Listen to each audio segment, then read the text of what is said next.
what percentage is this up today here? Let's see. So this has gone from 268 to 273. And this, it looks a little different because of the price scale, but this is designed to move 3 times the amount of the Qs. So if Qs is up, I'm not seeing a percentage here. So if Qs is up, say 1%, this should be up about 3%. There's also on the other side, And you can buy calls and puts on that. So yeah, some of the best trades, what some of our students have told me were some of the best trades were trading off of these trading calls off of these inverse ETFs. But notice here how this is going down. So if the Qs goes up, say 1%, this is going to go down 3%. So if you think the Qs are going to go down, you can buy this, and this will go down 3 times as much, right? If the Qs go down 1%, this will go down about 3%. Right, now, if you look back here, this is where a lot of the students said that they had their best week ever. And that was with the triple Qs here. Yeah, and it's really cool because everybody has their own, like everybody in the school trades their own thing. Like some people like to trade stocks, they use the scanners in Benzinga Pro, or just from the community, right? Because we have hundreds of people there, hundreds and hundreds, and they all have their own things that they're looking at. So it's a great, I guess, like combination of things, Mark, right? Yeah, and here's the thing, like this isn't like a learn how to trade like Mark Putrino trades thing. Everyone has a different personality. Everyone has a different style. I would say most of our students are day traders or option traders, but we have some long-term traders. We have people that are just focused on specific sectors like biotech or the Qs. But whatever style you have, knowing where these important price levels are and understanding the momentum is going to help your style. That's where you get your ideas from. You don't go into the market and just guess, oh, hey, I'm going to buy Qs today, or hey, I'm going to go buy IBM. You got to have a reason for buying it. Now, back here, this is back in June. This period here, we had probably about 20 of the students said this was the best, had a couple of the best few days they ever had. And basically what we saw was that the support level was breaking. Now, support is a large amount of buyers. It's the opposite of resistance. When something trades below support, what it tells us is that the buyers have left the market. They've canceled their orders. So this is telling us something. So this is the T triple Q, sorry.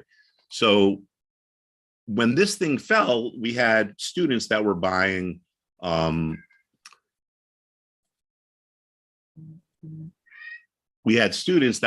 calls on this. So this is the move here. So literally some of the students said that they had the best days. Because think about it.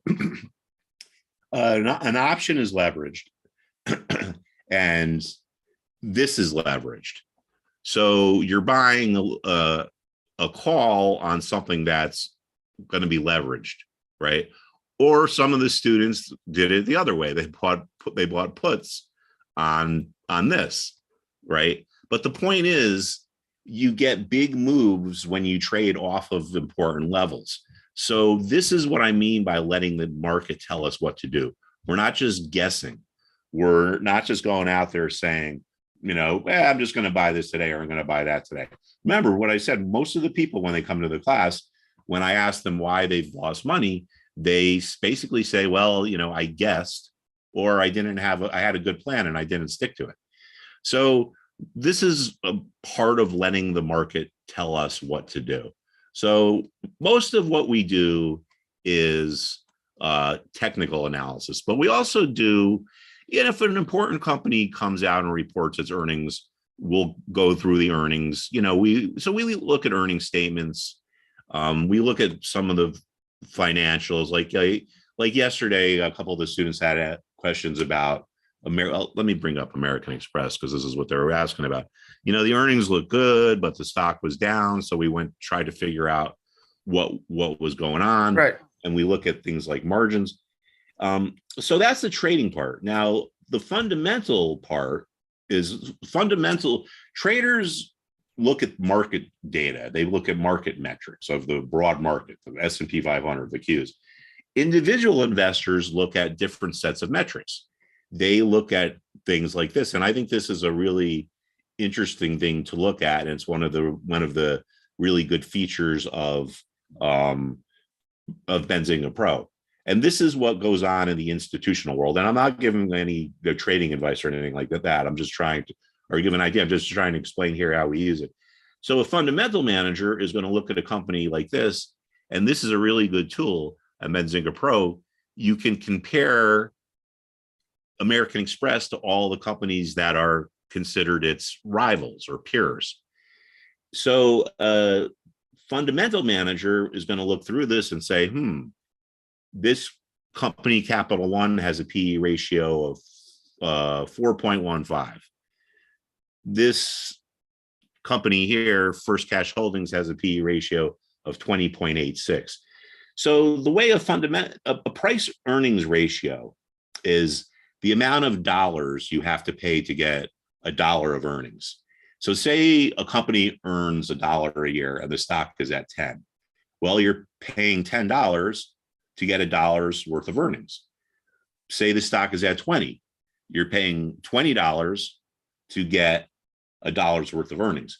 So in general, the lower the price to earnings ratio, the better of a value it is. So a fundamental manager might look at this and say, well, you know what? Credit Acceptance, their price to earnings ratio is 7.6. Synchrony Financial, their price to earnings ratio is 3.7, which is lower. So they would think that this is a better investment. This is one of the things a fundamental investment manager would look at. So we got movers, we have calendars, we have the news. A lot of the times we'll just see what's going on in the news. And all right, let's just look at some random stock here. Metro City Bank shares, which I know never even heard of before.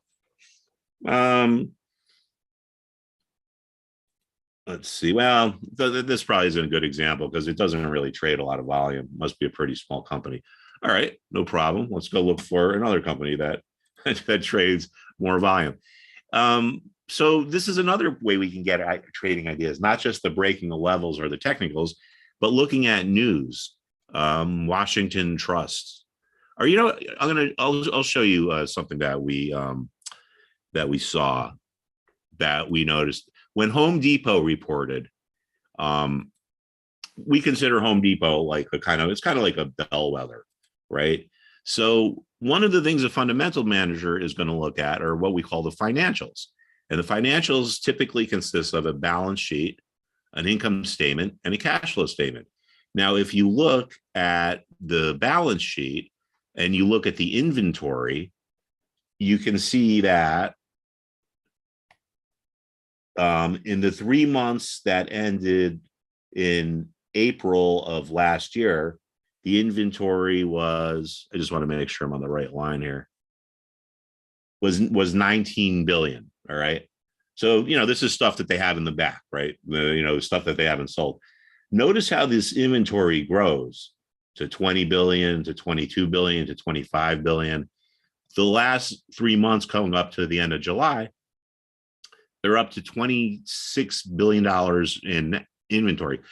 So this tells us that their sales aren't going that well. Their inventory is growing. So this was a sign to us that the company was going to miss its earnings. And sure enough, that's what happened. So we can get trading ideas based out of the things like these financials. We can look at the income statement. We can see if the company is earning more money or less money than it used to. The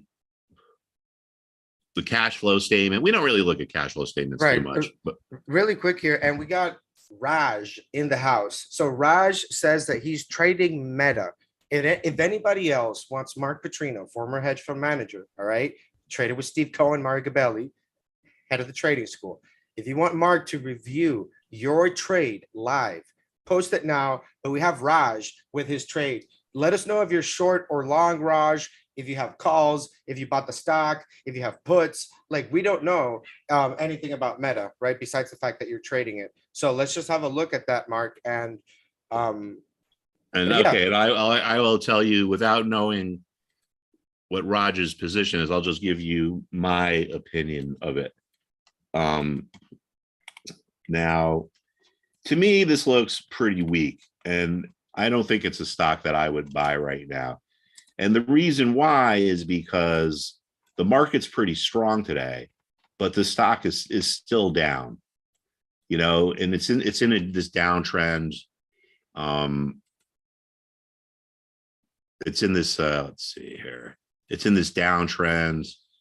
And I think it's kind of important, maybe just symbolically or, maybe whatever symbolically or,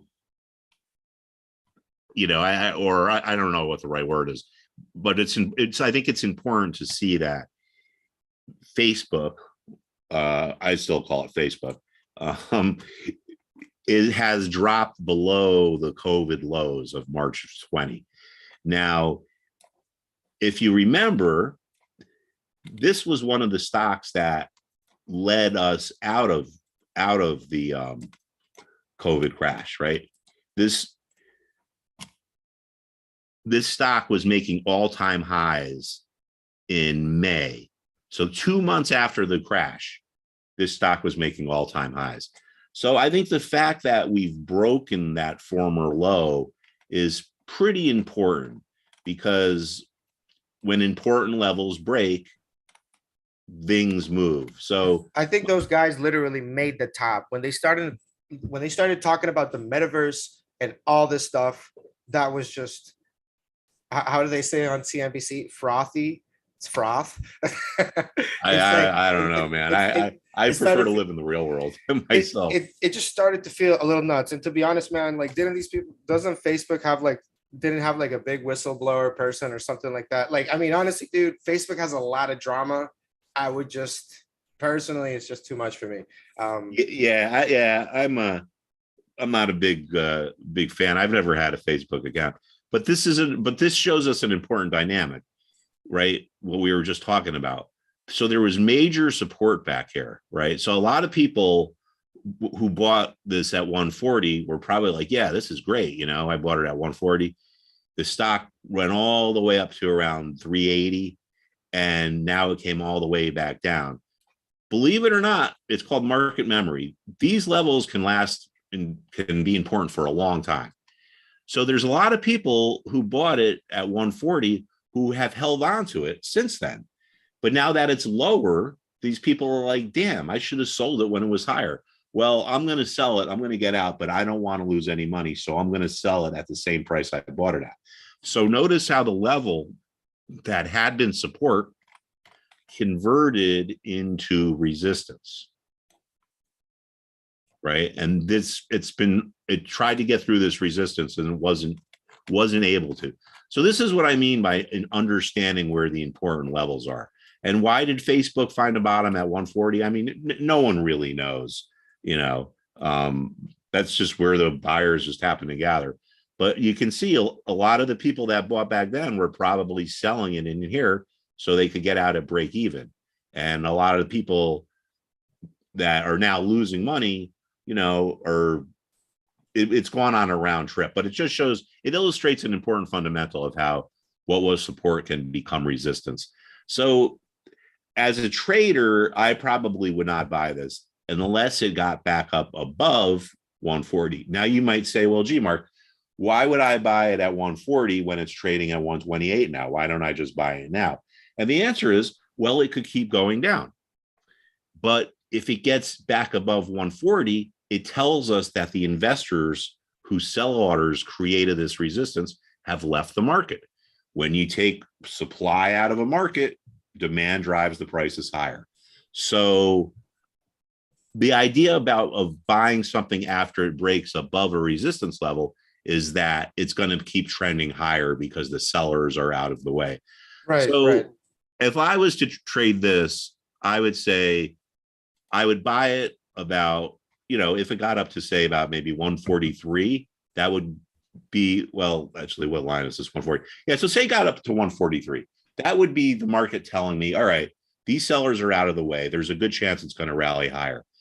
Where would I have my price target? Well, I would look at the former support level because support levels turn into resistance. And this is around 156. So I would have my price target around 156.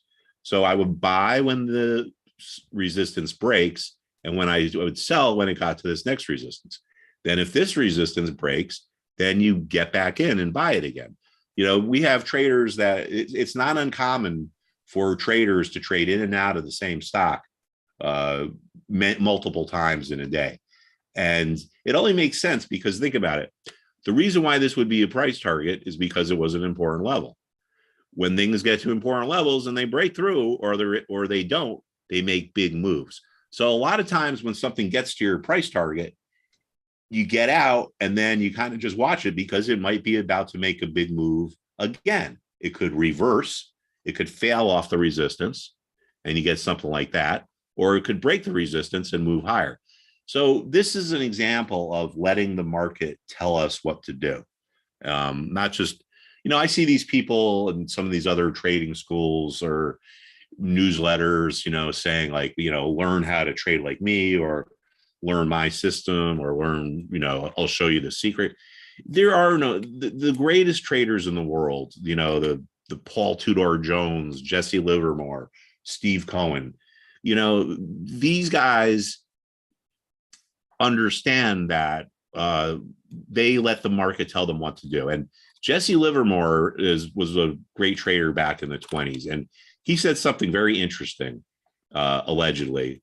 It's in a book called, we have an official book list, book recommendation list. There's a famous book called Reminiscence of a Stock Operator that people have been reading for 120 years. And Jesse makes it's a fictional account of Jesse Livermore. So the person who is supposed to be Jesse Livermore says something that's very profound. And I want you people to listen to this. It's not by being in the market. He said, I didn't make my millions by being in the market. I made my millions by being out of the market. Now that sounds a little confusing, but that's just a way of him saying, I hang out on the sidelines until I see a compelling idea. I don't feel as though I need to trade every single day. Overtrading is one of the reasons why people fail. People think that they always got to be in the market. There's always something going down. But what Jesse Livermore was explaining, and a lot of other of these great traders will say the same thing, is you kind of just hang out until you see something that really catches your eye.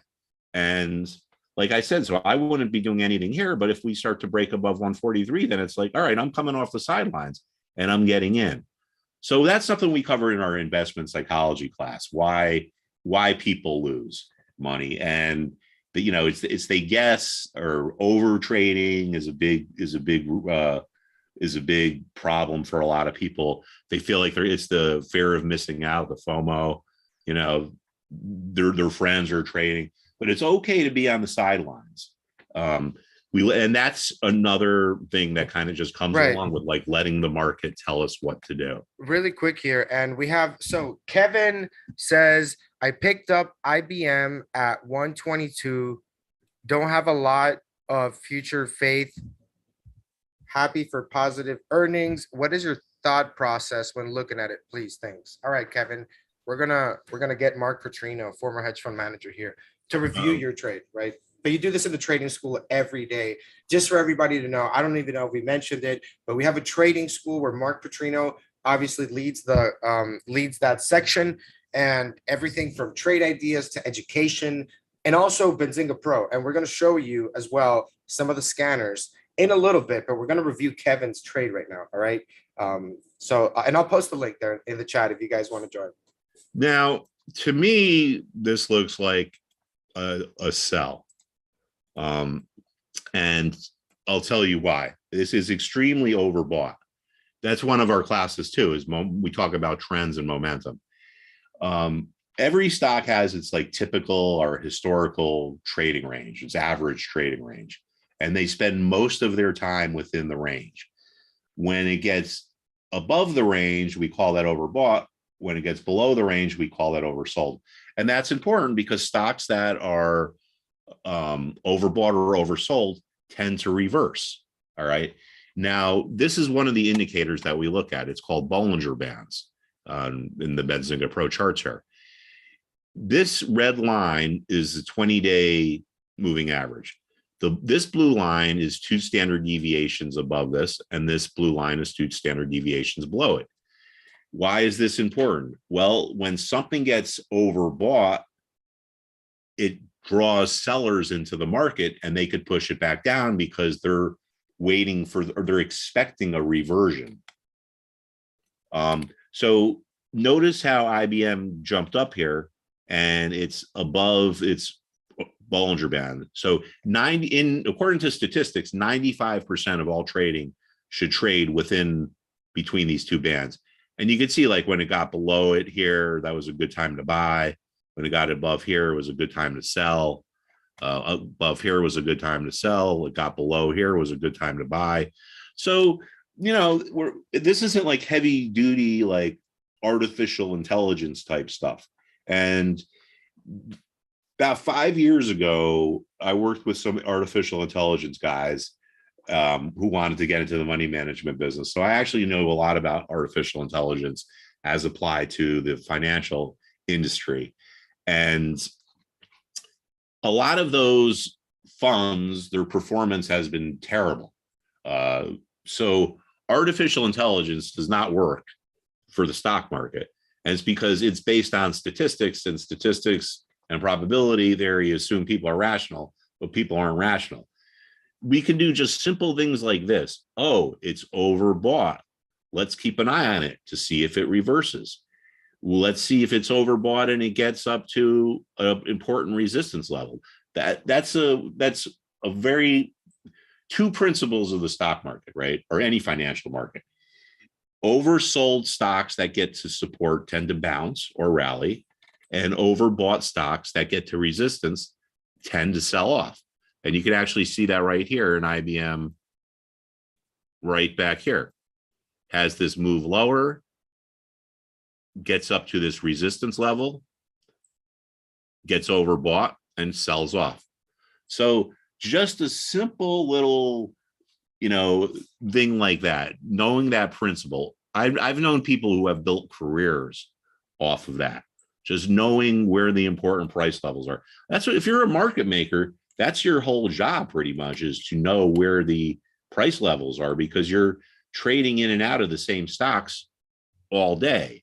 And the reason why people call them market makers is because they make markets. Like, market makers are not evil people. Trust me, I was one for 2 years. I never went to work thinking, oh, gee, today I'm going to rip off the little guy, like a lot of people over in like the Reddit crowd think. In the market, you have the buy side and you have what we call the buy side and the sell side. And it's confusing, and it's because it's slang, because buy side firms buy and sell and sell side firms buy and sell. I don't know where it came from, but the buy side is the part of the market that has to pay a commission to have a trade executed. Like, if you're listening to me and right now and you're a retail trader, you are on the buy side. You have to pay a commission to have a trade done. When I was a hedge fund trader, I was on the buy side. I would have to pay a commission to get a trade done.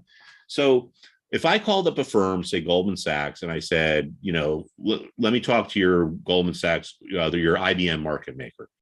And I say to them, listen, I got something to do, but Wall Street's very, hide and go seek, and people don't want to tell other people what they're doing. And I would say, listen, I got something to do on 1 million shares of IBM. Can you make me a market? They're going to look at their charts, and they're going to look at their statistics, and they're going to look at what other orders they see. And they might come back and say, all right, here's your market. I'll sell you 1 million shares, just to make the math easy. I'll sell you 1 million shares at 133, and I'll buy 1 million shares from you at, say, 123. That's why they're called market makers. So because they make markets for people. So they need to know where the levels are, where the support is and where the resistance is. Right, right. And Mark, so and you also have option traders in the school. But so there are different types of traders. Now, as far as options, right? Just give us a little, what is your opinion about options? Do you use them? Were you using them at the fund with Mario Gabelli and Steve Cohen? Like, how did those guys trade? Were they buying stock? Obviously, Steve Cohen is widely worldwide renowned as being, one of the best traders in the world. How are these folks trading? Like, what did they used to trade? Was like penny stocks or large caps? No, because these institutions are too big. They're where they could never take a meaningful position in a penny stock. I mean, if you're managing $30 billion and you want to put, $1 billion into a stock, you can't buy a penny stock. I traded from the best I remember. Mario is a value investor, what we call a Graham and Dodd type investor. But he has a broker dealer. He has a sell side operation too. And that's where I worked as a market maker. So I made markets in particular stocks that the firm had an interest in, and I traded the options. I made markets in those options too of the stocks that we traded. So if I was making a market in a stock, I would be making markets in the options too. So there's really not too much option trading to the belly. Over at SAC, I mean, they traded, anything you could possibly think of, commodities, options, derivatives. I mean, wherever there's opportunity, they're going to put their money. Steve Right. kind of sits up there at the helm, and he's got these groups. There's maybe 50 people on the trading desk, and I was one of the over-the-counter traders. So if it was an over-the-counter stock that needed to be traded, that would be my job. He's got a team that trades precious metals. He's got a team that trades energy. And because when you're managing so much money like he is, you can't do all your, he's not doing his own trades. He's got dozens, if not hundreds, of traders that work for him. So if you're the person who is the person who is trading IBM over there at SAC, they might say, "Hey, look, man, we just this stock is really overbought here, right? I think it's going to reverse." So then Steve would look at it, and he would probably, talk to the options trading team, figure out what's the best bang for your buck. Like, what's the best way to allocate your capital? Are you better off buying this call, or I'm sorry, this put of here, or this put at this expiration date?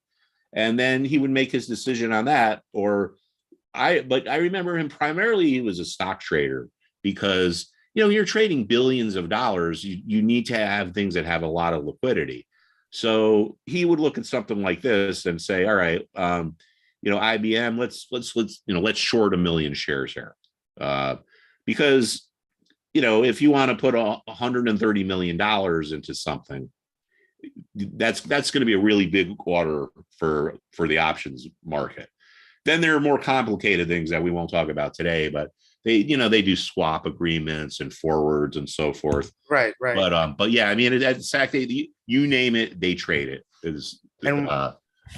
And we have that trade from the QQQ looking pretty good now.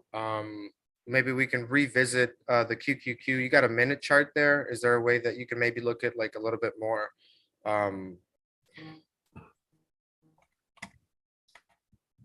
So this is just today. Let me make sure. October 21st. And this is a very good thing to look at. All right.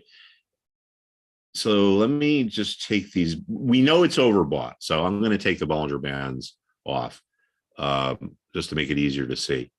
So when we have a trade, we don't want to just guess. So just because just because it's overbought, that's not reason enough to sell.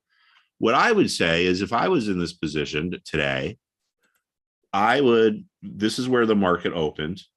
It's been trending higher.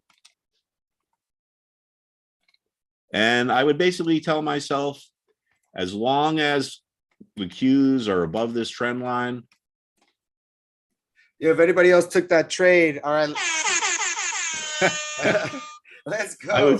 I would tell myself that as long as the Qs, if I was long Qs, I would be watching the daily chart and I would say, all right, I'm going to stay long until this trend line breaks, because you're never going to catch the top or the bottom. So just get that out of your mind. No one can do it. No golfer can get a hole-in-one on every hole. No basketball player can make a basket on every shot. So the greatest traders in the world don't catch the bottoms and the tops. There's a famous quote by Paul Tudor Jones who said, a little facetiously, but he said, you're always going to sell stuff that goes to infinity, and you're always going to buy stuff that goes to zero. So even a guy like him, that's his way of saying you're never going to always be right, and you're never going to always be perfect. So right now we're trading at 273. If we started, the first thing that something needs to do before it starts going down is to stop going up, right? So just say it starts to trade at 273 and it stays there, and then around 2:00, was 2:30, we cross this trend line. Well, that could be a sign that it's about to start going lower. The uptrend has been broken. The bulls were in charge taking it up, but it got to a level where the bears came in and overpowered the bulls and started pushing it down. So you're not going to get the exact top price, but it puts the risk reward ratio much better in your favor. So I would say, as long as the market's looking surprisingly strong, I thought it was going to actually be weak today. But I'm letting the market tell me what to do. Right. And I love that analogy, Mark, where it's really more like, what is the market telling? Because it's trying to tell you something, right? You're reading emotions. You're looking at people's emotions in a chart, right? And decision making with their money. And I know you have a class trading investment psychology, right? Yeah. So I know for retail traders, that's a huge value, because as a retail trader, emotions are very big, right? And I know that people in the hedge fund world, people, portfolio managers, yeah, they still have emotions. They're human beings, right? But they have a certain training you could say, right? So how is that trading psychology, investment psychology class helpful for retail traders? What does it cover? Well, people make mistakes and lose money because usually bad emotional decisions. Because when money is on the line, people experience fear, right? You're afraid of losing money. And that causes traders to do the two worst things a trader could possibly do, is to hold on to their losers for too long and to sell their winners too early. And that's the biggest problem that traders have, right? And let me explain why.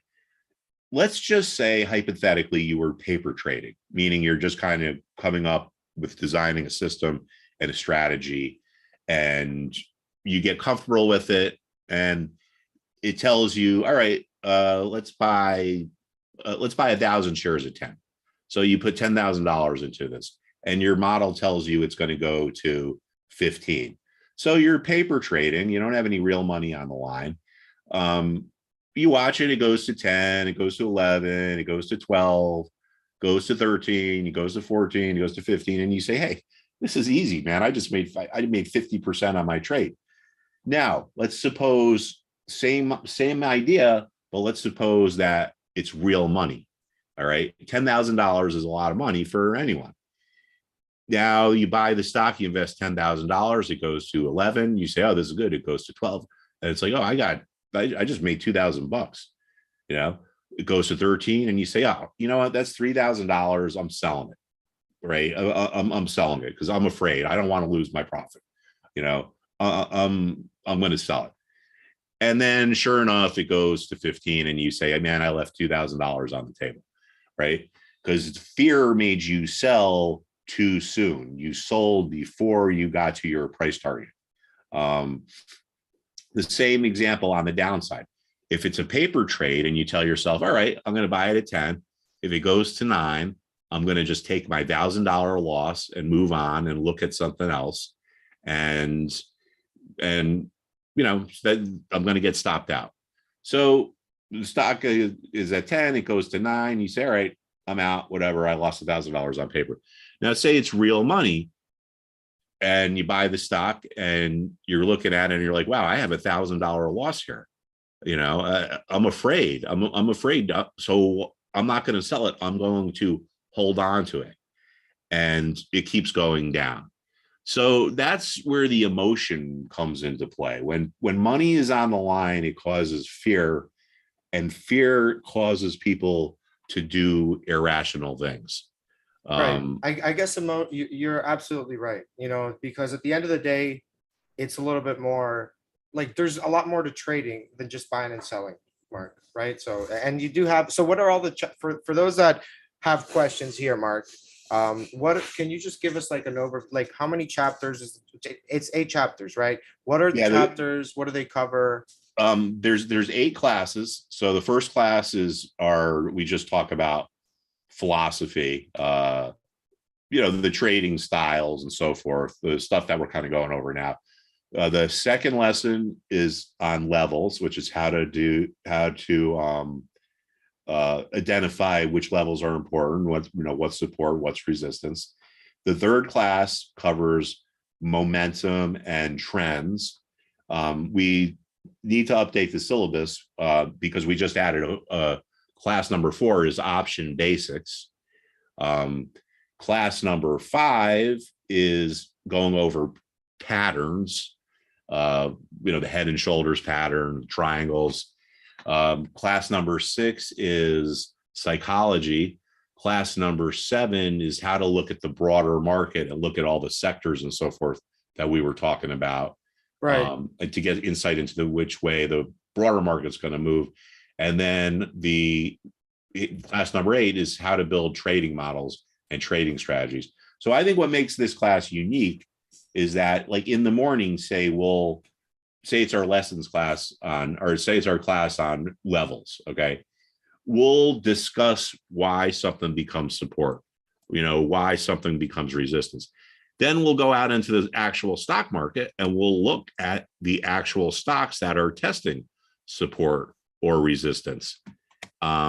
So we have I guess what we would call the theoretical discussion would be maybe say the first half an hour of the class. And then we apply that to the market in real time. So what am I got here? Home Depot. So just today's say it was our class on levels. Let me get rid of this volume here. I would look and, or one of the students might say some of our best ideas come from the trading students. And it's like, well, look at this, Home Depot, this stock is trading down to an important support level here. Right? It's not a coincidence that this is where it reversed. It's support here, and it was support there. So in the philosophical part of the class, we discuss why a support level would form or be intact. And then in the practical level, we go out into the market and we look at a stock like this and we say, hey, Home Depot is at support. There's a good chance it's either going to break higher or it's going to break the support and go lower. Right. So right. Big shot. And here really quick here, Mark, Kevin has a question of the classes recorded. Would somebody with a full-time job be able to participate?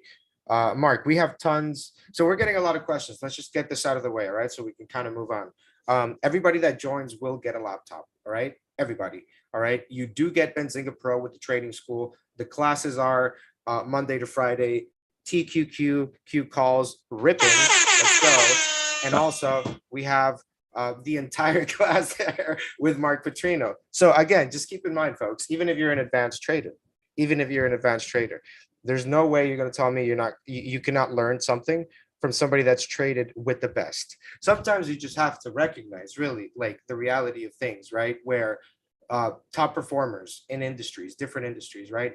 In the particular trading industry, you have Steve Cohen, Mari Gabelli as probably the gods for a lot of people, right? So the fact that Mark Putrino not only was mentored, traded with them, even if you're an advanced trader, there's absolutely no way you don't get anything out of this class, out of the classes. And I know there's trades also that you whip out, right, Mark?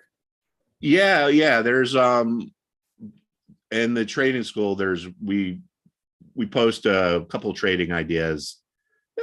Pretty much every day we come across one or two things. Like this would have been a trading idea. Say we saw this yesterday.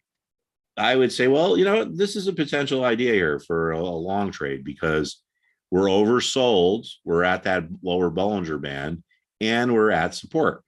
Look what happened here. Gets oversold, finds support and rallies. Again, our simple principle: oversold stocks that get to support tend to rally. So we're letting the market tell us what to do. So by identifying the momentum as being oversold, and identifying the support, it looked like there would be a imminent move one way or the other. And a lot of the students will do this, and they might not trade Home Depot, but they would trade options on it.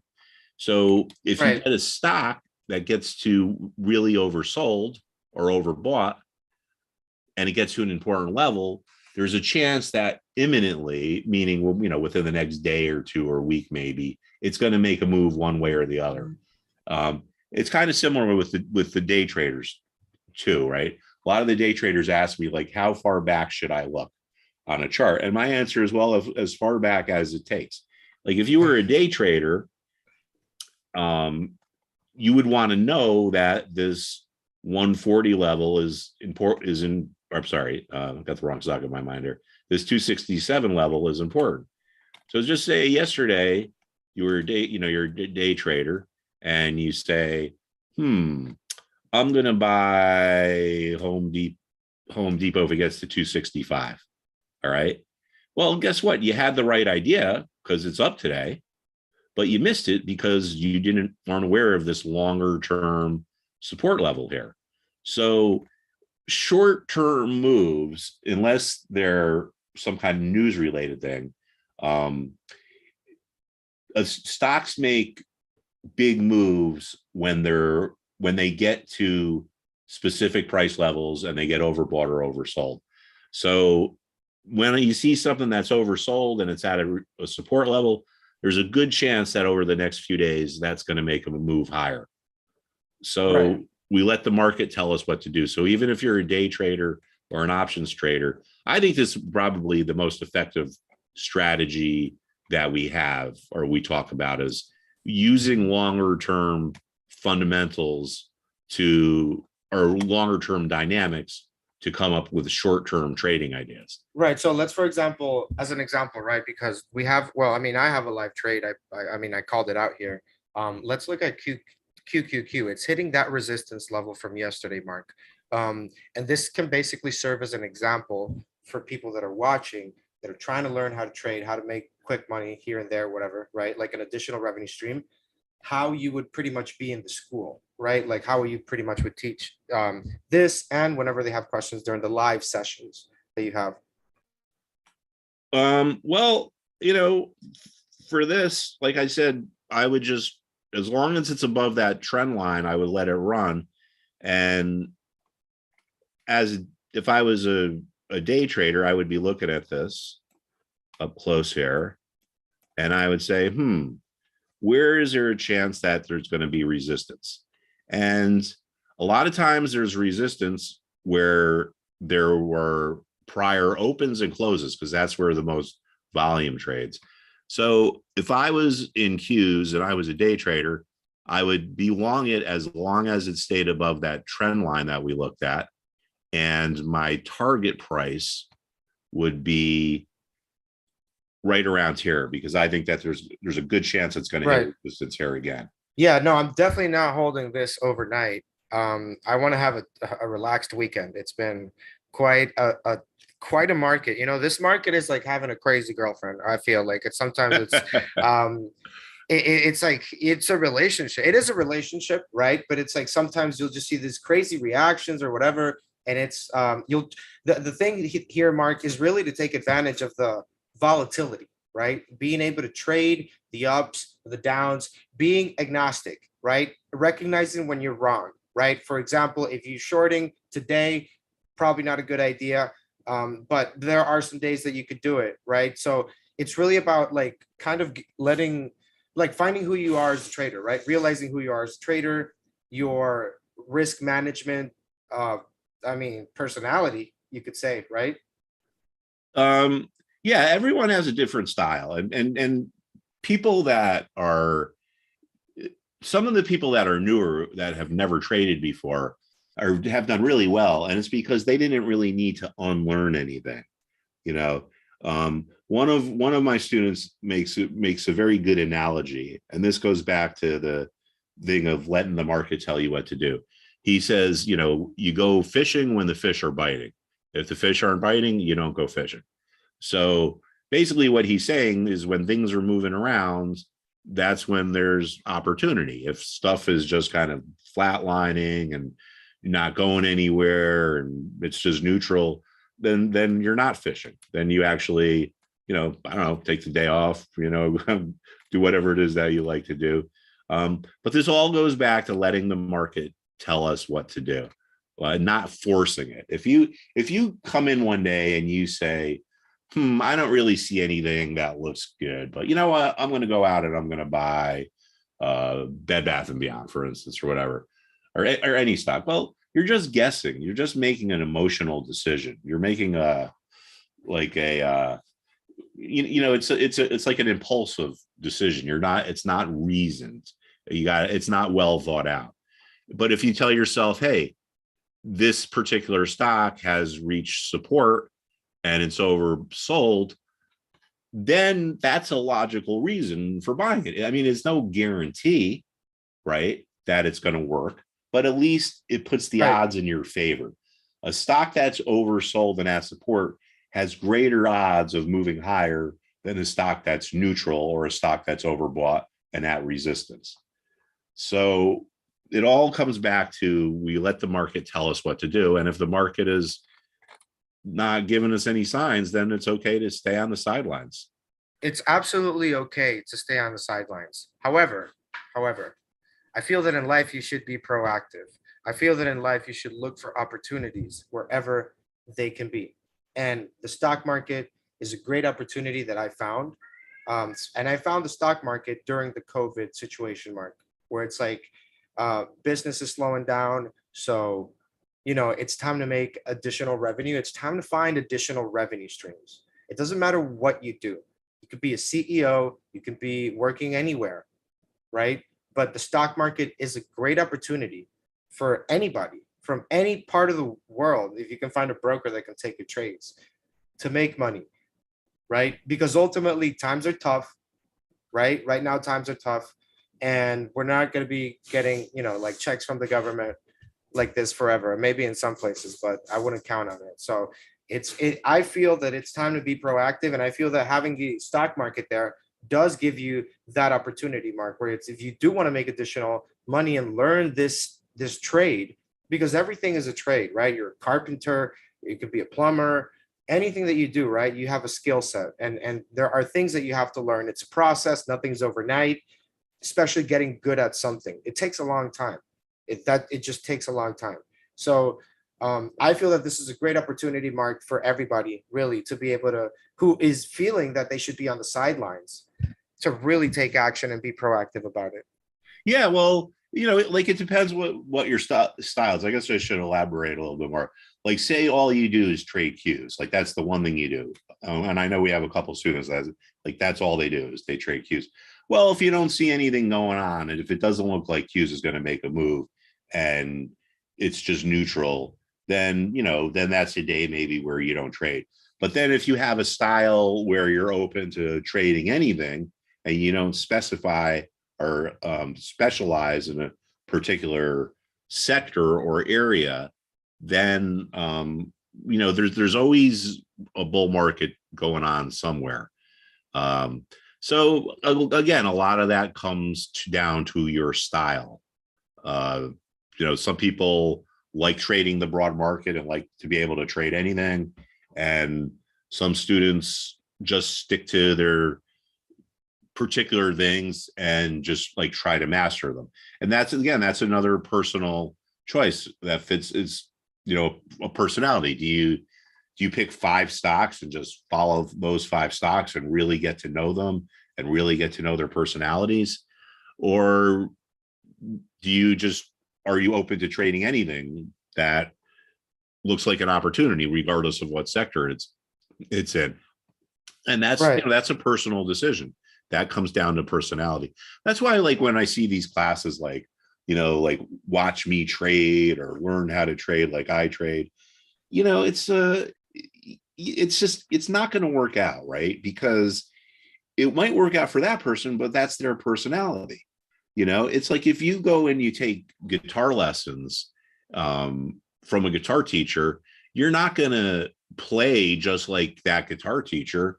You might play the same scale or the same chord, but you're going to play it in a different style because it's going to come out in a different personality. So yeah. So if you try to force yourself to do something that, like you say your friend is a day trader and they're making a lot of money, so you think, oh, I should be a day trader.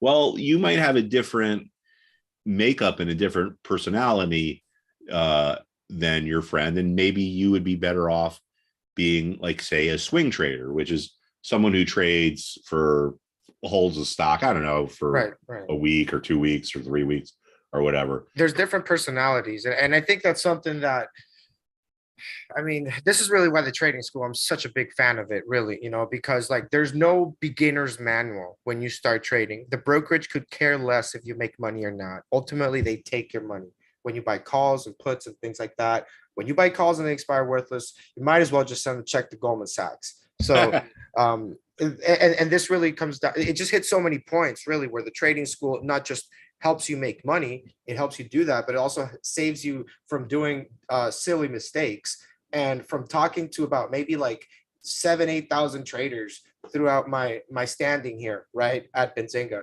I've been able to talk to people around the world, which has been great. And, we've covered a lot of different, I'm just, curious with them. And, we have a conversation about trading. And folks, blowing up your account, it's a reality. It happens to a lot of people. It happened to me twice. And it's sometimes that's how people learn, but you really shouldn't have to learn that way, right? Like there's a better way than learning by blowing up your account, you could say, Mark, right? Well, yeah. I mean, it's kind of weird, and it's like I said, when it comes to money, people act irrational. And I was actually, frankly, I'll be perfectly honest. I mean, I was like offended when all that stuff was going on with the Reddit trading and the like like all these like Reddit traders or day traders that came out and said this is easy, this is easy, right? It's like it's like the stock market is, it seems to me like it's like the only thing that people do without thinking they need to learn, right? Like if you want to be like an auto mechanic, you got to spend some time learning how to be a mechanic. People for some reason think they can just show up on day one and be a great trader without learning anything. Now, I don't want to like scare people off because it's not going to take you as long as you think. I mean, I think if you come to the class for, a few months and go through a few different cycles, you'll learn a lot. So it's not going to take like 5 or 10 years, but it's irrational. I mean, how many people, when they want to buy a new washing machine, wait 3 weeks for it to go on sale so they can save $100, or, look at different stores to get the best price. And then that same person will get in some chat room and some, trading guru will say, oh, you should buy this. And they'll throw $20,000 at it without even thinking. So money makes people do illogical things. Yeah. And there's definitely a lot of different, we have Born to Be in the chat. Born to Be is in the chat. He says, you have to let the market tell you what to trade and when to trade. Let's go. Born to Be is a classic. Book. There's a lot of great members there in the community, folks.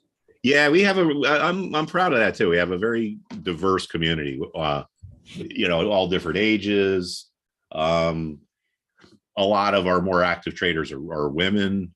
We got beginners. We have people that have lost money for a long time. Like one of the traders told me the reason why I joined your class is because I lost so much money trading cryptocurrencies. Then we have other people that say, I never traded before, but I want to learn how to trade. And what I've kind of noticed is that some of the people that do really well are people that are like business owners or entrepreneurs, because they come in and they look at trading as a business. They don't look at it as entertainment. They look at they don't look at it as entertainment. It's a business. There's only one statistic that matters in the market, all right, or in trading. Is your account getting bigger or is it getting smaller? It's not about getting every trade exactly right or exactly precise or catching the top, catching the bottom. If you just focus on the job is to make money, then this sounds like kind of an odd statement, but the job of a trader is to develop a system that works and then stick to it. And if they do that, then the money will come along. So that if people get too caught up in being too precise and too exact, and you got to remember, this is not a chess game. And I think this is a good analogy. Chess, people think trading is like chess, right? In chess, the rules are always the same. The knight always moves the same way, whatever, the rook always moves the same way. But when we're looking at a chart, we're looking at the individual actions of millions of different individuals, right? And people are irrational, and people do irrational things. So I think it's better to look at trading as more of like a poker game. And I don't mean it in just the sense of like it's just pure gambling, because there's skill to playing poker. But what works today might not work tomorrow, because the person on the other side of the table from you might have a different emotional reaction. I mean, just look at any one of these moves here, right? Like today, like why is the market up? What happened between right now and yesterday that caused the S&P to go from 365 to 370? Has the economy expanded that much? No, it's just investor perception. It's investment psychology, and investor perception is what drives the market. 90% of the time when you hear on the news, XYZ is doing this because of some news story, it's not right. Traders don't sit around and watch the NBC to try to get trading ideas. If something's making a big move and it's not news related, it's because it broke an important level. Like, we can see over here. Like this is kind of just a good example here too, right? So this is where the whole war in Ukraine started out, was like right around here.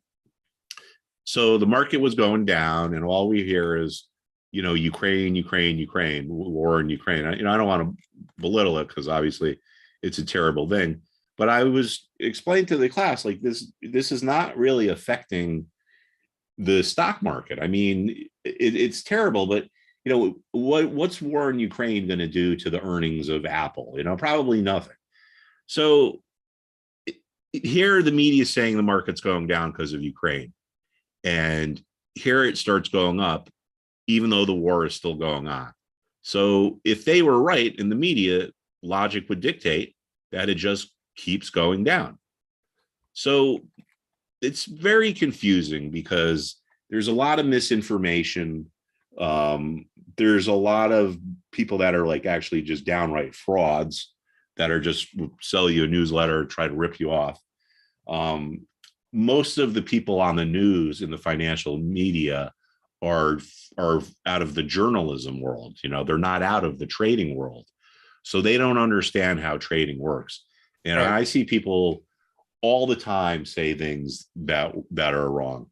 Like I was watching this one YouTube um, uh, person, and they were saying how you can tell the difference between a retail trade and an institutional trade, and they were just completely wrong. They just didn't know what they were talking about. They basically, to make a long story short, they said if you see a stock like trades like 10 shares, that's a retail trader, right? Because that's not big enough for an institution. But that could be wrong. The way some of these algorithms work is you could go out to buy 1 million shares of something, and it could break it up into hundreds and hundreds and hundreds of pieces. When I started 25 years ago, if a stock traded 1 million shares on a day, there would probably be a couple blocks of 100,000 shares trading. There would probably be a bunch of smaller odd lot trades, a couple big prints, what we would call them, maybe a 200,000 share trade. Right now, you could go out and you could go buy 1 million shares, and your algorithm theoretically could go buy a share 1 million times.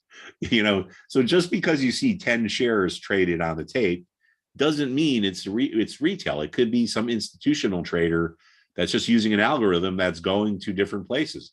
The certain algorithms, are designed to go to various trading venues. And if at the given moment you're buying something and there's one exchange and the lowest price that's out there, there's 8 shares offered on that exchange. Well, that algorithm is going to buy those 8 shares. So you'll see 8 shares trade and say, well, it's only 8 shares. It can't be a big fund trading, right? But it could be. The algorithm might find the next lowest price on a different exchange, and maybe there's 300 shares. So then it'll buy the 300 shares. Then maybe the next lowest price on another exchange is 1,000 shares. It'll buy that. And then the next lowest price on another exchange is 9 shares, and it'll buy that. So when you're looking at what we call times and sales, if it's not a big block, like a trade that's, say maybe 30% of the average daily volume, you can't tell whether it's retail trading or it's institutional trading. So like this person was just completely wrong. They didn't know what they were talking about. And you see that a lot. There's a lot of misinformation, especially with the whole thing with the market makers and the hedge funds. And, people think hedge funds are really secretive. Well, oversaw the trading of about 15 different hedge funds. And the only difference between a hedge fund and a regular institutional money manager is the fee structure. A mutual fund is for retail investors, right? All they get paid, the money manager, all they get paid is the management fee. A hedge fund, they get a management fee and what we call a performance fee, or part of the action, a piece of the action. What was real common when the whole hedge fund thing got really big in the early 2000s was 2 and 20. So that means they take 2% management fee and they take 20% of what the profit was. So say you're a mutual fund manager, just to make the math easy. So 20% of all profits, basically. It depends on the fund. Like some of the ones I work for were 2 and 20, some are 1 and 10. But if you're a mutual fund manager and you manage $100 million and it goes up to 120 million, you're up 20%. Well, you're going to get the management fees of the $120 million. The hedge fund is going to get the management fee, and they're also going to get 20% of that 20% appreciation. So the hedge fund is going to have a $4 million incentive fee. Okay, so the hedge fund would make the management fee and the performance fee. So that's the only difference. A lot of the talent went to the hedge fund world because they pay better. But hedge funds can be very boring. Some of the hedge funds I traded for, you would be surprised. It's, one of them had 10 to 15 stocks in them, and the guy would trade maybe 3 times a quarter. You know, it was more like an accountant. He was like an accountant. Some hedge funds are very sophisticated. We can have high frequency trading, options trading, but there's a big mystery about hedge funds. And all hedge funds are is they're a product that an institutional money manager offers to their clients. Like at one of the funds I was at, we had a mutual fund for retail investors. And then the managers would, I think there was about 100 stocks in the mutual fund. And then they would take their top 20 picks, what they thought were the 20 best stocks, and they would put them into, they were marketed in a hedge fund. So in order to get into a hedge fund, you need to be what's called an accredited investor. So it's the same strategy, but it's just different accounts and it's a different fee structure. So, you know, hedge funds are not as mysterious as people seem to think they are. You know, the same thing with like a dark pool. People ask me like, what's a dark pool? All a dark pool is a private exchange. It's kind of funny because the broker dealers are the people that started the dark pools, and they used to come around to guys like me, institutional money managers, and they would pitch these dark pools, and they say, hey, you know, you should use our dark pool because it's dark. No one's going to see your trading. And that's just not true. Every trade has to be posted onto the ticker tape. You know, you see down here, that's moving along. Every trade gets, whether it's in a dark pool or not, it's going to be reported here. So I think people think dark pools are kind of ominous because of just the name. They're dark pool. It implies that it's like it's evil or something. But a dark pool is just a private exchange. If you're a firm like Goldman Sachs and you're so big, you would say to yourself, well, you know what? Why should we pay the New York Stock Exchange fees to go trade on the New York Stock Exchange? Why don't we just form our own exchange? And that way, if we have one client that wants to sell, another client that wants to buy the same stock, we'll just trade it on our exchange. We'll just trade it in our dark pool. So that's all a dark pool is. It's a private exchange. There's maybe 50 or 60 of them, as far as I know. But you know, they're neither good nor bad.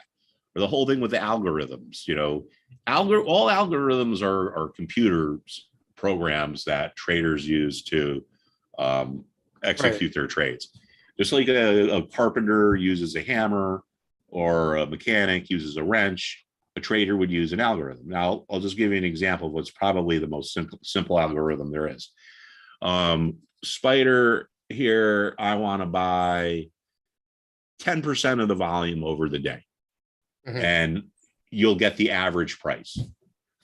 So you just put it out, and if 1 million shares trades, at the end of the day, you know you bought 100,000. That's probably the most simple type of algorithm that there could be. There could be ones that are more complicated where you say, all right, well, buy 10% of the volume, but if the stock drops by 5%, then up that from 10% to 15%. Or you can do it conversely, buy 10% of the volume, but if the stock starts to move higher, buy less than 10%, or maybe even buy more than 10% because you think the trend is going to keep going. So algorithms can be very simple and they can be pretty sophisticated, but they're really nothing mysterious about them. They're neither good nor bad, at least from like a retail point of view. There are differences in the actual practicality as a trader, because I just talked about how there's all these different dark pools. Well, some of them are linked to each other and some of them aren't. Like if, for example, like Goldman Sachs might not want Morgan Stanley to have access to their dark pool because they're competitors and they don't want to help their competitor. Right. But they might have all their buy side, all the money managers have access to it. So I've had, when I was my last gig, I was doing a lot of micro cap and small cap trading. And so when you're trading micro cap and small cap, there's not a lot of volume. So you need to be really aggressive. In other words, if the stock shows up, you buy it, right? If you need to buy 1 million shares of something and it trades 30,000 shares on an average day, you don't want to mess around for a few points. So I had this one particular algorithm, which came from the Bank of New York, I forget what it was called. They all have different names. You would go to your order screen and you have like a drop down menu and it shows you all the different algorithms. And it's like, which one do you want to put it in? So these Bank of New York ones, I would put in there if I wanted to buy 1 million shares at a certain price. I would just basically tell the algorithm, if it's there, buy it. Don't screw around. Don't be a percentage of the volume. If it's there, buy it. Right. So I would use this one algorithm and I would put out an order, and all of a sudden it would start buying shares. The shares would come rolling in. Right. Another algorithm company or provider had something that allegedly had the same strategy. And if I put out an order on that, like nothing really seemed to happen. A couple hundred shares would come in, maybe 1,000. And the difference is where these algorithms are all like locked into. Right. If your algorithm gets access to all 60 of these exchanges, then you're going to get the liquidity. If your algorithm is only going to 1 or 2 exchanges, you're not going to get that liquidity. So that's the practical point of view from from the trading side. But from the philosophical side, like people say, oh, it's the algorithms. When someone says, oh, it's the algos taking the market up, or it's the algos taking it down, that's like basically the equivalent of saying, oh, a hammer or a carpenter is using a nail is going into the wood because of a hammer. So I kind of like teaching people how the street really, in addition to the trading, I like to teach people things like that about how Wall Street really works, to kind of expose some of the myth. And the thing here, Mark, is really kind of just teaching, right? Like really just kind of coaching, helping people understand, really learn the ropes, if you will, right?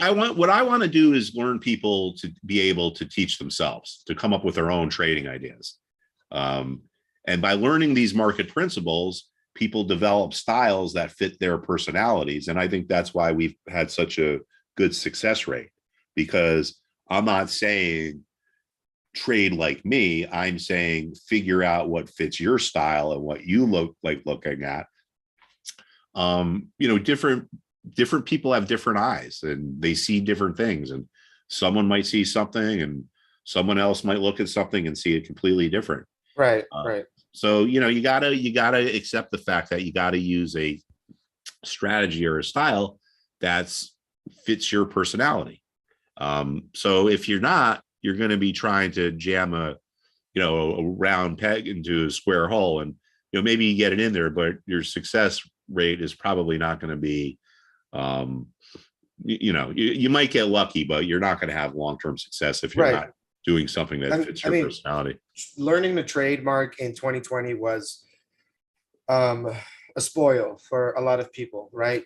Because there was just a boom in the market for different reasons, right? So it was a once in a lifetime thing. Everybody made money. So because everything was going up, right? So now things have changed in the markets, and a lot of new traders are just trying to figure this out. So the markets consistently change. And that's kind of really why I like the continuity of the trading school, where you're coaching as the market changes and explaining what's happening to the new people that are like the principles excuse me, the principles don't change. Like, as long as there's going to be financial markets, there's probably going to be important levels that are more important than others, right? And, overbought or oversold isn't going to change. But so the principles don't change, but as we go along, the market changes. So things act different at tops than they do at bottoms. For example, if you see, I think there's a good example in the healthcare sector of this. Coming off of a bottom, let's see, coming off of a bottom, right? A big, powerful move like this is a healthcare XLV, the healthcare sector, is generally a bullish thing. All right, this thing got down to support, so it found a bottom. And where was I looking? Right here. All right, so it got down to this former support level. So it was support. Big move like this, right? Oversold at support, you get a big move. These tend to be bullish. when you get these big moves off of the bottom. Conversely, after an uptrend and you get a big move at the top of an uptrend, this tends to be bearish. So big moves coming off of bottoms tend to be bullish. Big moves at tops tend to be, big moves coming off of bottoms tend to be bullish. Big moves close to tops tend to be bearish, because just think about it. Who's buying up here? The people that have been watching this go up and up and up and up and up. And they finally say, you know what? I'm sick and tired of watching this thing go up. So I'm just going to go out there and I'm going to just buy it at any price. Right. They're like the last people in. So big move off of support tends to be a bullish thing. Big, strong, powerful move into resistance tends to be a bearish thing. So markets, it's still the same concept of being overbought and oversold at important levels, but strong momentum coming off of a bottom tends to have follow through. Strong momentum getting close to a top tends to tell you that the market's running out of steam. The people that have been on the sidelines and have been waiting and waiting and waiting get in, and they're the last people to buy, and there's no one else behind them to push the price any higher. So then the market goes down.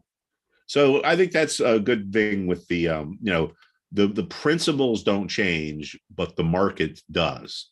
So we study the principles, and since the school started, we've been through a lot. I mean, we had the whole inflation thing, which, by the way, a lot of students made a lot of money from, because right. Speaking of inflation, like what are your thoughts right now? Just overall. I mean, inflation seems like it's going to be here for a while. It's pretty bad, dude. We went from transitory to soft landing to feeling pain. Yeah, I mean, they have no idea what they're doing over there at the Fed, and I can explain why. It's because it's kind of ridiculous, but it's because the Fed leaders, they follow what are called there's a famous economist, Albert Keynes, right? And they follow his teachings, and his teachings only focus on the demand side of the market. In other words, what people are doing. They don't pay attention to money supply. All right. You have another school of economics, that's the monetary school. And those people say all inflation is monetary related. But the Keynesians, when they see inflation and they said it was transitory, they're thinking, oh, well, this is because there's more demand because consumers are buying more. So this is a good thing. All right. So interest rates are going up, or we're getting a little bit of inflation. Well, when the economy is heating up, we get inflation. It's just, inflation is not a bad thing. It's just a bad thing when it gets to be too high. So they don't focus on the money supply. And so they basically ignored all of this economic stimulus money that was being sent out there. And that's why they had it so wrong. If you have an economy, just say you have a closed economy where you have 20 goods and you got $100. Well, those 20 goods are going to end up costing a total of $100. If the government comes in and says, oh, we're going to throw another $100 into the economy, but there's still the same amount of goods, now you have 20 goods and you have $200 in the economy. Okay, that's going to make the price of those goods go up. That's inflation. So the reason why these guys have been so wrong is because they don't pay attention to the monetary side. Now, you might be sitting there thinking like, you got to be kidding, man. These guys like are the top of the government. You can't tell me they would be that naive. And what I would respond with you to that is to think about Alan Greenspan. All right, Alan Greenspan, who was the head of the Fed back in the late 90s and in the early 2000s, he held interest rates too low for too long. And that caused the NASDAQ bubble, it caused the housing bubble, and it caused the commodities bubble.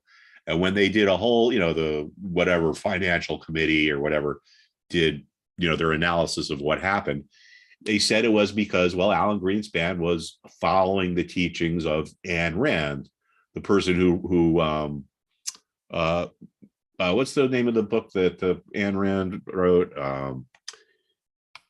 I can't believe I can't think of this off the top of my head. Just Atlas Shrugged. Yeah. So there's a book called Atlas Shrugged. So he followed her economic philosophy, and that's what caused all this chaos. So it's like one of the things I'm trying to teach my kids. I have teenage kids, and it's like, just because someone's in a big position doesn't mean that they're smart, you know? So yeah, I think the 10-year rate is like what, up to 4.2% now. That's the highest it's been since 2008. These government policies, and this, the Inflation Reduction Act, these are all inflationary things. We have an inverted yield curve. The bond market is in a complete free fall. People focus on stocks, but the bond market has crashed. Let me just show you guys this is a bond ETF. Actually, let me bring up a chart here. So this is an ETF. And let's go to, I don't know. Let's go to, say, 5 years. All right. I mean, bonds usually don't trade like this. All right. So I'm going back now to, this is 2009. All right. So this is the financial crisis. I mean, look at this. This is a complete meltdown in the bond market. So as bonds go lower, interest rates go higher.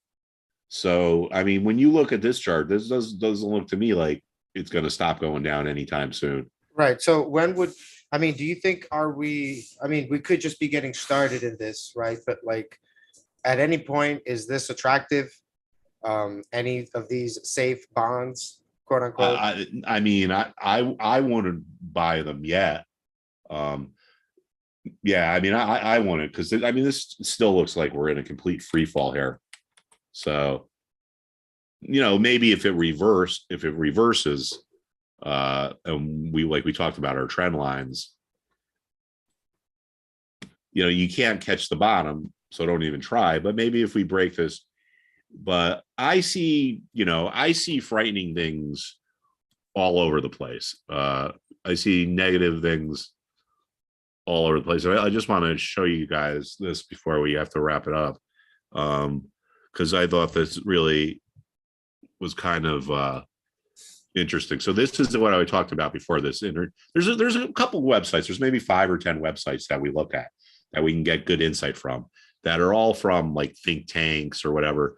They're not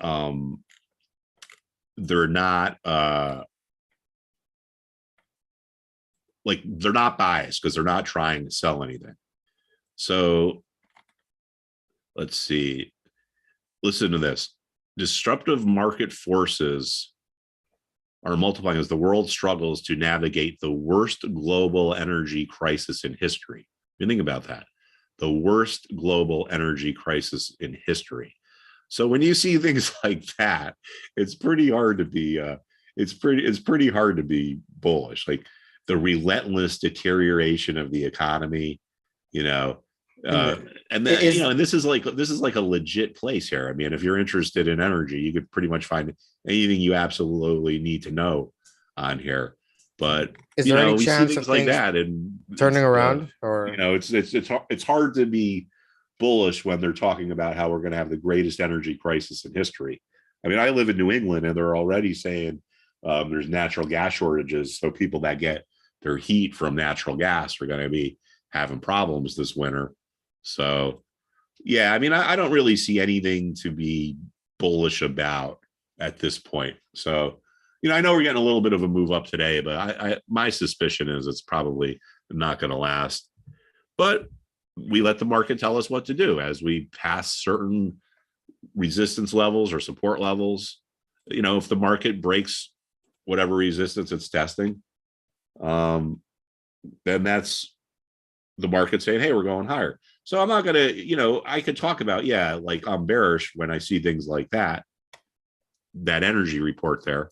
but look at the recent highs on, this is the S&P 500 here, right? We had this little bit of a false breakout. But if we get up and clear this level here and hold above it, well, the market's probably going to make another move higher. So even though longer term we see this negative news, shorter term we can let the market tell us. We let the market tell us what to do, And people think that the greatest traders in the world have these great win ratios and they never lose money, but they do. But they also, that's kind of just a little bit of an aside there. So what I'm saying is, don't expect to be perfect, and don't get upset if you lose money on a couple of your first trades, because it's just part of it. But anyway, when you see things like that with the global economy report, you see inflation, you see, the stuff that's going on over, they're literally talking about nuclear war. Apparently the Mississippi River is so low that a lot of the barges can't get through. So if we do get through this resistance around 375, my guess is we get up to here around 390, because that was a former support level. See, support becomes resistance and it becomes support. So for some reason, 390 is an important level for the S&P 500. But yeah, I think things are going to get bad before they get better. So I think the Fed is, frankly, I'm out of the money management industry now, but I still have a lot of friends that are in it, and I talk to them, and they're like, just no one has any faith in the Fed, or they've lost all credibility, because they've been consistently wrong. They didn't start seeing inflation until they started talking about inflation, I think, in November. All right. At a prior place I was at before I came to Benzinga, when I worked at Stansberry, I wrote an article in August of 2020 about how we're starting to see inflation. And the reason why I said that was because I saw copper prices moving higher. Copper prices are a good indicator of the economy, because copper is used in pretty much everything: electronics, home building, vehicles. So I don't understand how just, me, Mark Putrino, just this like regular guy, sees copper going up and says, oh, this is inflationary. And at the Fed, they didn't even realize there was inflation until about a year and a half after I did. Maybe we should give Jerome Powell a membership to the trading school. What do you think, Ben? We'll let him, complimentary membership? Yeah, him and this lady Yellen too, who, she's just, all her career has just been full of mistakes. And she's going to be the fall person. They're gonna blame it on her, and they're going to blame the economy on her, and and then she's going to retire. At one point, these people were even saying like, well, when inflation wasn't that, when it was started basically to get high, they were saying like, some inflation is good. So basically they were just pretty much selling the inflation, but everything, in the markets we traded, do you see inflation coming to a normal place anytime soon? Or no? I still see inflationary pressures, because they're making the same mistakes. They're sending out more money. Inflation causes higher gas prices in California. So what do they do? They're sending people vouchers, which is more inflationary, which is going to make the prices go even higher, because they don't pay attention to the money supply. Basically, the government put out too much stimulus, and that's why we're having inflation. Inflation is actually a good thing, right? In a normal, healthy, growing economy, there's a little bit of inflation. Most central governments around the world target 2%. So in a normal, and that's why the house your grandmother bought for $50,000 is now $1 million, right? It's just when inflation gets too high, it's a bad thing. So inflation around 1 or 2% is good, but once you start getting up past 5 or 6%, that's not good. And yeah, they just I don't really have any confidence in the Fed, and I don't think really too many other people do at this point. I mean, it's hard to have confidence in people that have been consistently wrong for So I was just to say, someone who's consistently wrong is just as good as someone who's consistently right, and you don't have to pay him as much. Right. No, and that's the thing, right? So like, for example, it's really hard to kind of like, for example, try to trade, like when you try to trade in 2020, everything was going up. Now, the Fed, now everybody's kind of, at least putting some interest in who is this person, why, does the Fed matter, and all this stuff, because there's more to trading than just buying and selling, Mark. There's just more. And as a new trader, people that are starting out, it's very easy to kind of look at things that really don't matter sometimes. Exactly, because the media talks about so much stuff that's like irrelevant. Like when I was on my last trading desk, we had a kind of this ongoing joke, right? Because one day we had a rule that you're not allowed to watch CNBC. I'd always have on like the History Channel or whatever. But so anyway, one day we were on CNBC, and the market was making this, like, I don't know, like a little move. It was up like 1%, or no, it was down percent. And whoever the analyst they had on CNBC was like, oh, this downward pressure is coming because the Turkish lira is falling, right? So we all like just started laughing out loud, because it was just such an ignorant comment. So after that, we always have this joke. It's like, hey, why is XYZ down? Oh, it's got to be that Turkish lira again. So yeah, I think one of the rules of our trading class is to don't watch CNBC, don't watch any of these financial networks. There's a couple people that are worth listening to. Like if Mario Gabelli's on, I'm going to stop whatever I'm doing and I'm going to listen to him.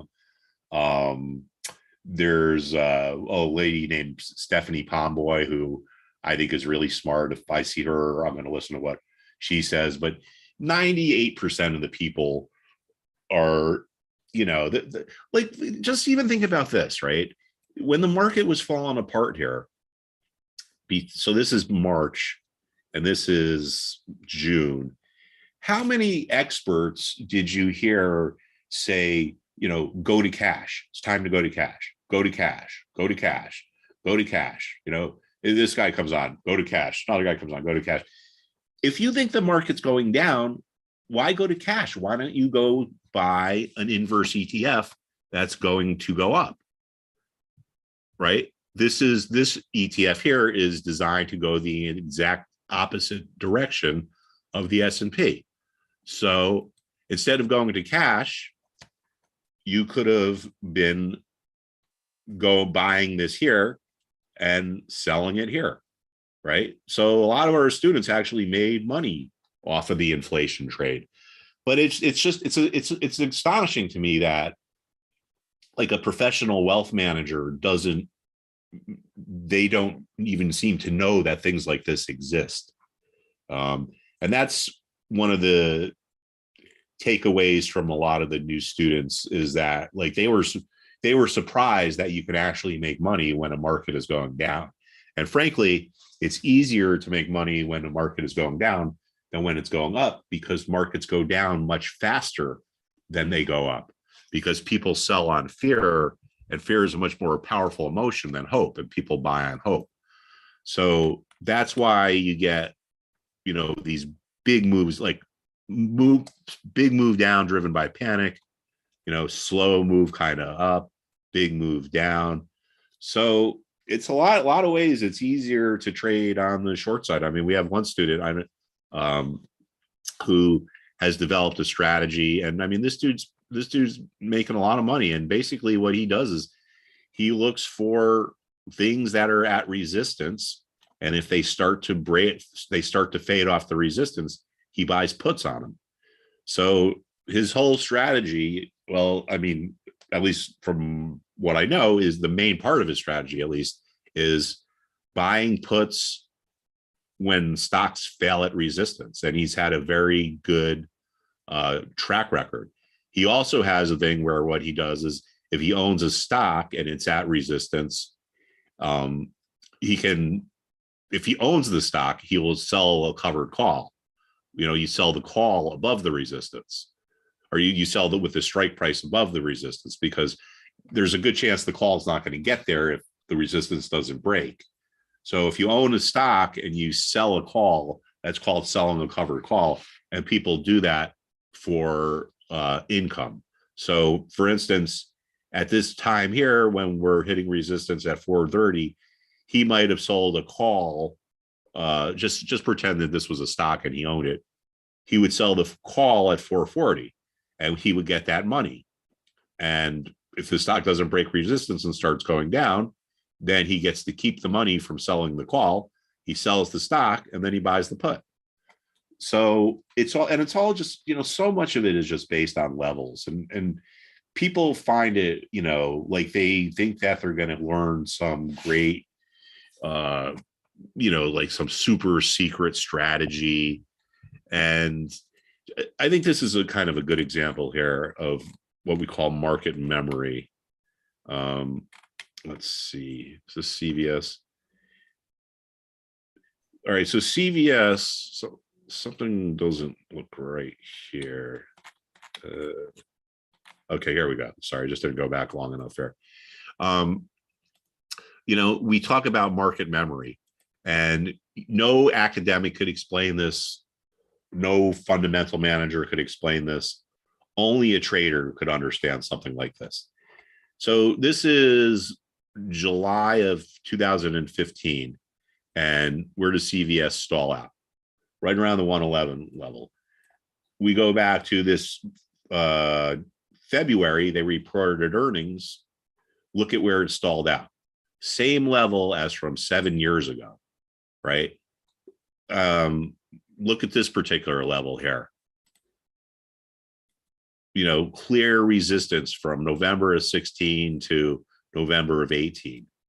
You know, these levels can stay intact and be important for a long time. But knowing I think this is a good analogy, and then I actually have to wrap it up because I got a 3 o'clock call I got to get on.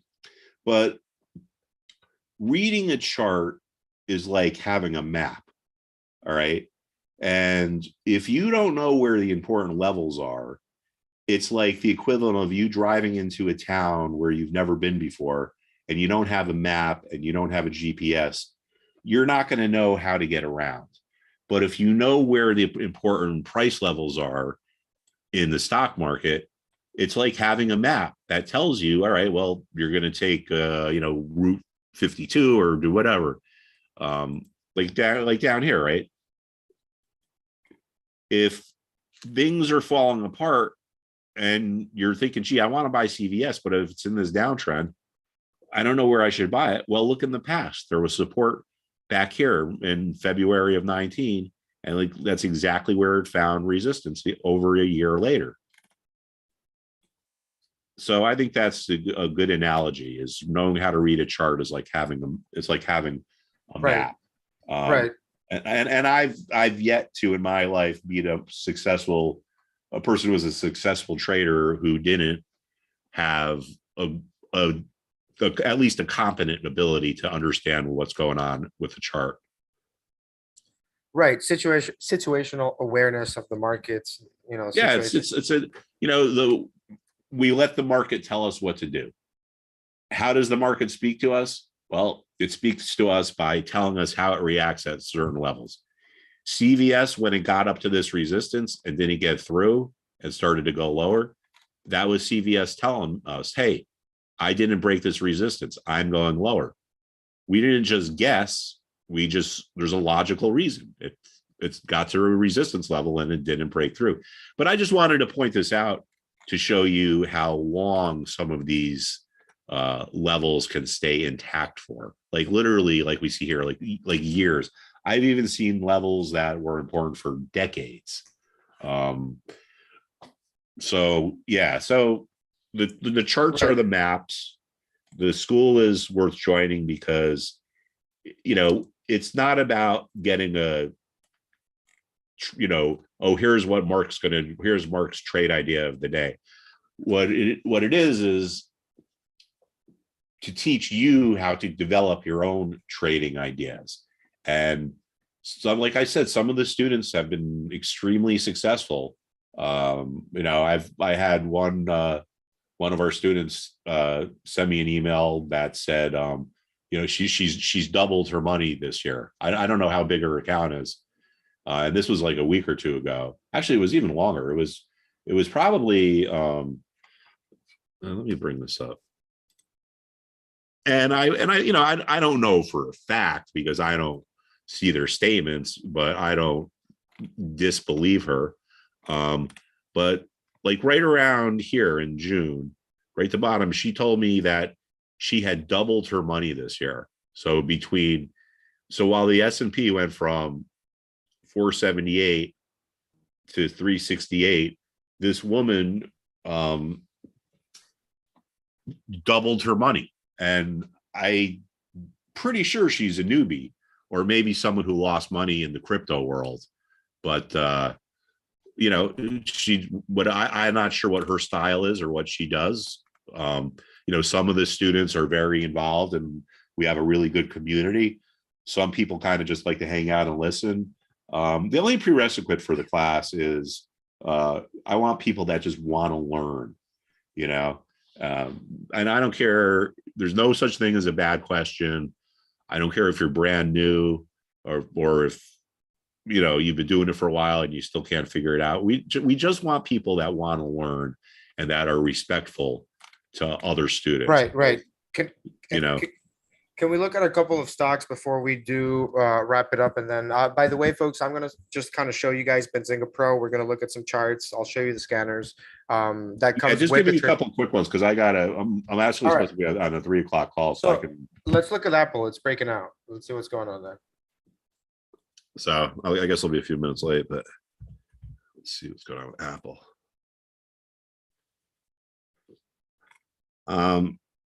Now, Apple, I would say is, let's see here.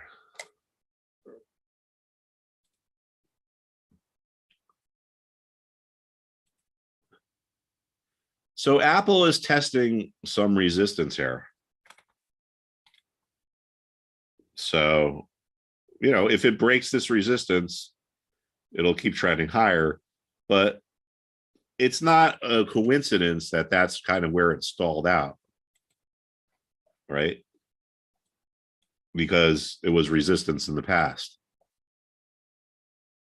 So Apple is part of the technology sector, obviously.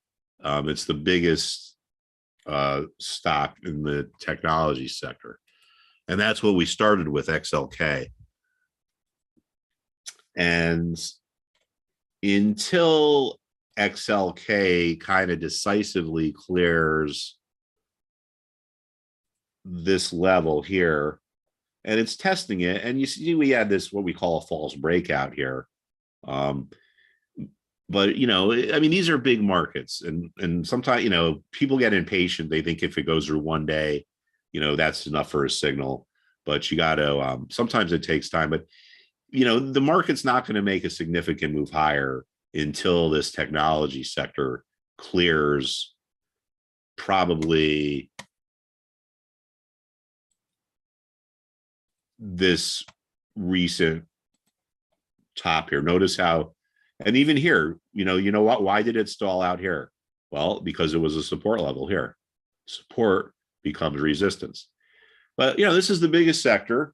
But, you know, it was positive action, right? Remember what I said before, big moves off of bottoms can be bullish. And we let the market tell us what to do. So despite all the negative news with inflation and the energy crisis and so forth and so on, ultimately people are wrong. I'm wrong a lot. You're wrong a lot. Muriel Gabelli's wrong a lot. Steve Cohen's wrong a lot, but the market is never wrong. So that's why we let the market tell us what to do. So anyway, Rodrigo, I'm going to hand the screen back to you, and then I got to go get on this call. Right. No, definitely. Big shout out there, Mark Putrino, for all the help that you're, helping the traders with in the trading school. So we have to proper sign off. So yeah, let's go. 1 second. All right. All right. Well, thanks everyone. So Rodrigo's going to hang out and answer questions. And I hope to see you in the school on Monday. Monday is our lesson 1. We'll be talking about the philosophy, but we'll be going through all the different sectors and so forth. Perfect. Okay, Rodrigo. Have a great weekend, dude. You too, man. You too, man. Thanks a lot. All right. See you later. All right, folks. So right now we're just going to pretty much give you a full view here of Benzinga Pro. This is an amazing tool. I don't trade without it. You shouldn't either. If this is the first time you're hearing about it, make sure you're paying attention to the features we'll be showing you here. Right now, we're looking at charts here. So this is on the details tab here on the left. So this is where you're going to find your tools. You also have this thing here, right? You press it and you have all the tools listed out, right? Ideas, charts, scanners, movers tool. And we're going to go through some of those there. All right, let's see. So this is a movers. It's called movers, but it's basically like a scanner. It's pre-market, aftermarket, regular hours. So for example, you have here pre-market. You can filter it by market cap, price, sectors. For example, we have all the sectors here. So you can filter by or just let it run as is. And it's going to cover the entire market. So, for example, for the session here, let's see, regular. So this is where you would see what's moving, right? So right now there's a hoodie. See what this is. So unconfirmed for 11 days. So they have earnings probably on what's going on there. On Tuesday, November 1st, before the market opened. So something's going on with the stock. Let's see if there's any news on it. And see how easy it is, right? To just really move from tab to tab to tab where you have different scanners. This is a news feed, and you can filter it by keywords. So one of the keywords that I use is acquisitions. So when a company is acquiring another company, it comes out on a PR or any sort of news statement out there. Benzinga picks it up. Look at this as the Google of stocks, right? Benzinga Pro, right? It's like the Google of stocks where you can find anything, right? It's all searchable.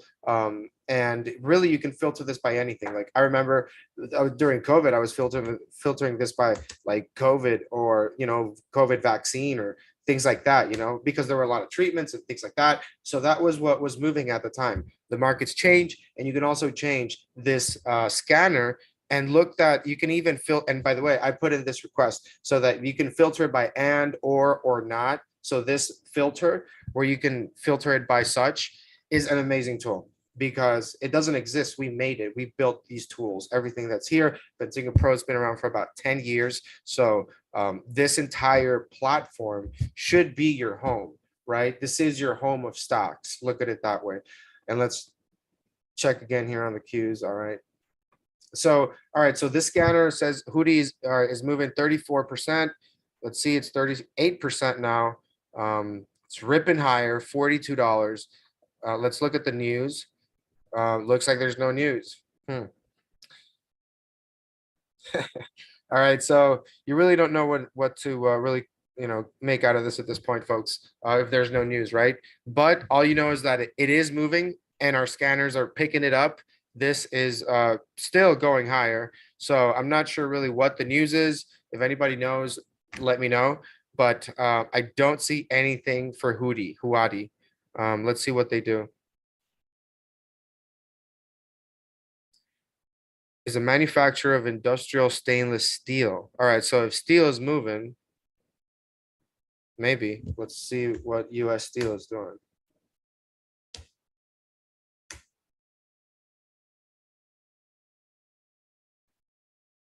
Okay, it's moving higher. So I'm not sure really why this move in metals is happening. Let's see what these other metals, what is it? ARC. There was another steel company, TSMT. I don't remember.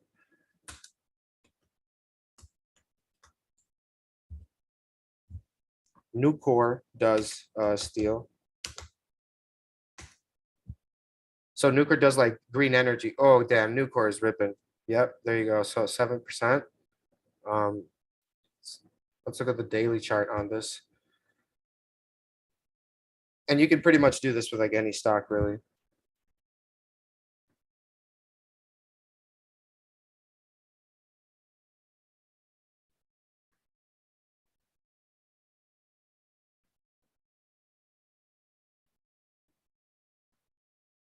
So you can pretty much do your entire trading process right inside Benzinga Pro.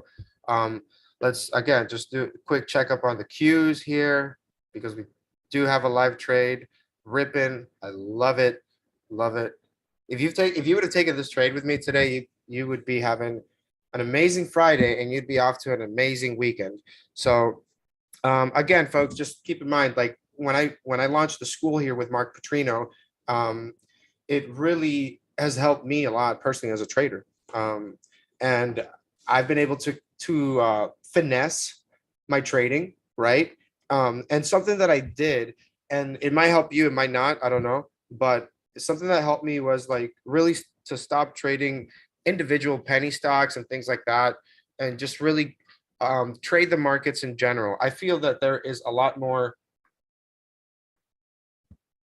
consistency. STLD, all right, that's the one. Now the Q's are ripping. All right, let's look at STLD, Steel Dynamics. So today is a green day, and folks, yeah, basically right. So what I was trying to say is that trading the markets, going long or short, really helped me a lot instead from like just trading the penny stocks, because I feel that there's the technicals matter more. I feel on the indexes, right? It's very easy for individual stock to have some sort of bad news or anything like that. It's good and bad, I guess you could say, but individual stock risk is really what I try to eliminate. And trading the cues really kind of gave me that. And trading it on the long or short side. So for example, I'll buy, like what I have is right now I have TQQQ calls, $20 calls. And this is if I'm long on the market. And then if I'm short for the day, I just trade SQQQ, which is basically, goes up when the market goes down. So these are triple leverage ETFs, meaning that like if the market goes up 1%, these go up 3%, vice versa, right? So SQQQ is the short, TQQQ is the long or bullish, right? You could say, so if you are bearish on the market, this is pretty much the financial instrument that I would use to short. You buy calls on this. There's short-term expiration calls on it that can really give you a nice bang for your buck.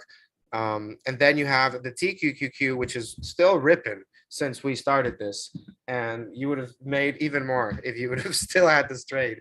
So this is what I use when I'm bullish on the market. Again, we're talking about for the day, right? So let's check out STLD. Since it looks like we're off for a green day today. Who knows, man? Could this be the bottom? I don't want to sound like CNBC, but who really knows, man? All I know is that I'm going to trade the market that I have in front of me. And that's basically what I've learned with the trading school. That's what I've been able to learn and focus on. And I know a lot of other traders have benefited and done the same thing from this trading school. So STLD, last time I checked, man, this has gone up a lot. Wow. Okay. And this is a pretty huge move. Like, what is going on with steel? Is there like a bill being passed about steel, or so Steel Dynamics are trading higher on continued strength after the company on Thursday reported better than expected Q3 EPS and sales results. So look how, so we have, by the way, an entire department there of amazing people at work. We have Randy, who is running this basically, like, why is it moving? So this is actually a person scanning the markets, looking at stock price action news, everything, and basically giving you this piece of news here right there of why the stock is moving higher. Right now, I didn't even know why it was moving higher, and I literally just saw it there. So big shout out to Randy. Let's go. Shout out to Randy, Will Wagner, Bert, Vin, all the coders, developers. There's a huge team of people behind the stuff. Like, you're just seeing the front face of it, but like there's a ton of people that put a lot of work into it. It's been around for a long time. So from what I'm seeing here, Steel is making a big move. Let's see. So X is going up as well. But there's okay. All right. So hold on. They have earnings in 6 days on October 27th. So I need to write that down. So X is basically like, I know they have almost every contract. I don't know if it's east or west of the Mississippi. I don't know, but I know they have a lot of contracts with steel. So I'm going to write that date down.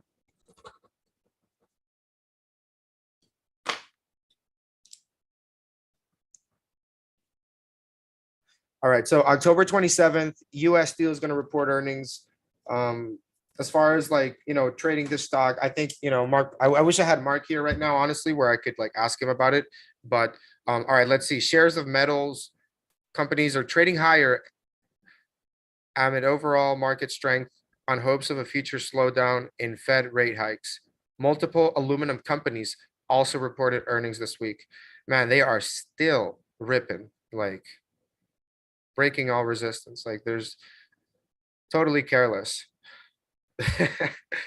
Yeah, no, but it does look good. I mean, really, these companies could just like, I've seen, look at this company, FSLR, like they had really good earnings. Was it this? Yeah, it's this company. They had killer earnings, and look at the stock. It went from 70 something dollars all the way here to like 145. Like, I don't even know how much the calls would have gone up, but like this is so earnings. I mean, who knows? There are some sides of there's always opportunity out there. There's always markets. There's always places and trade ideas and things that are going on. One of those things, let me check on the cues. All right, because I totally forgot about that. All right, let's check out the cues here really quick. I don't know if anybody, all right, so cues are still ripping, we're good. All right, so this is what I was looking for, right? I was waiting for this moment. I was looking for this level to break. I was hoping, right? But this was pretty much like the level that I was looking at, okay? So, but I mean, who knows? We still have to break above this level. If we can kind of get above here, above right here, we can, who knows? We'll see. But that was really what I was looking for towards the day, meaning that, are we going to continue going higher? Are we going to, because I knew we were going to have some sort of resistance there, some sort of like little wobbliness, but breaking out of it is really, some people just trade the breakout. Some people just trade the breakout. All right, folks. So this is Benzinga Pro. Basically, you have a ton of tools here. You have all the scanners. If you have any questions, folks, like we put the contact there so you can reach out. Hootie, man, this is still going up. All right, this is still going up. Like whoever, if you are here watching this, like you are so lucky. You are so lucky. Let's see. Look, since we were talking about this at $40. It's like 53 now. Like, what is going on here? 72% up, no news. So Benzinga Pro gives you all this stuff, all these opportunities. Like, this is really what helps traders become better traders. It's having tools also. Like, I mean, I don't know what's going on with this company. Nobody knows. Like, I don't know. All I know is that they have earnings in 11 days. And I know that they're a manufacturer of industrial steel. And you know what else is going up today? Steel, right? So Steel Dynamics going up. X, US Steel going up. Nucor going up. We have all the steel companies ripping higher. So, I mean, something's going on with steel. I believe it, the earnings might have really kind of, I mean, that's really what the stock market is, right? You have to look at the market that you have around you. You have to see what's going on. We've been able to do this with Benzinga Pro, like, all this time. So 5-year high on STLD was 100 MD. Let's check it out.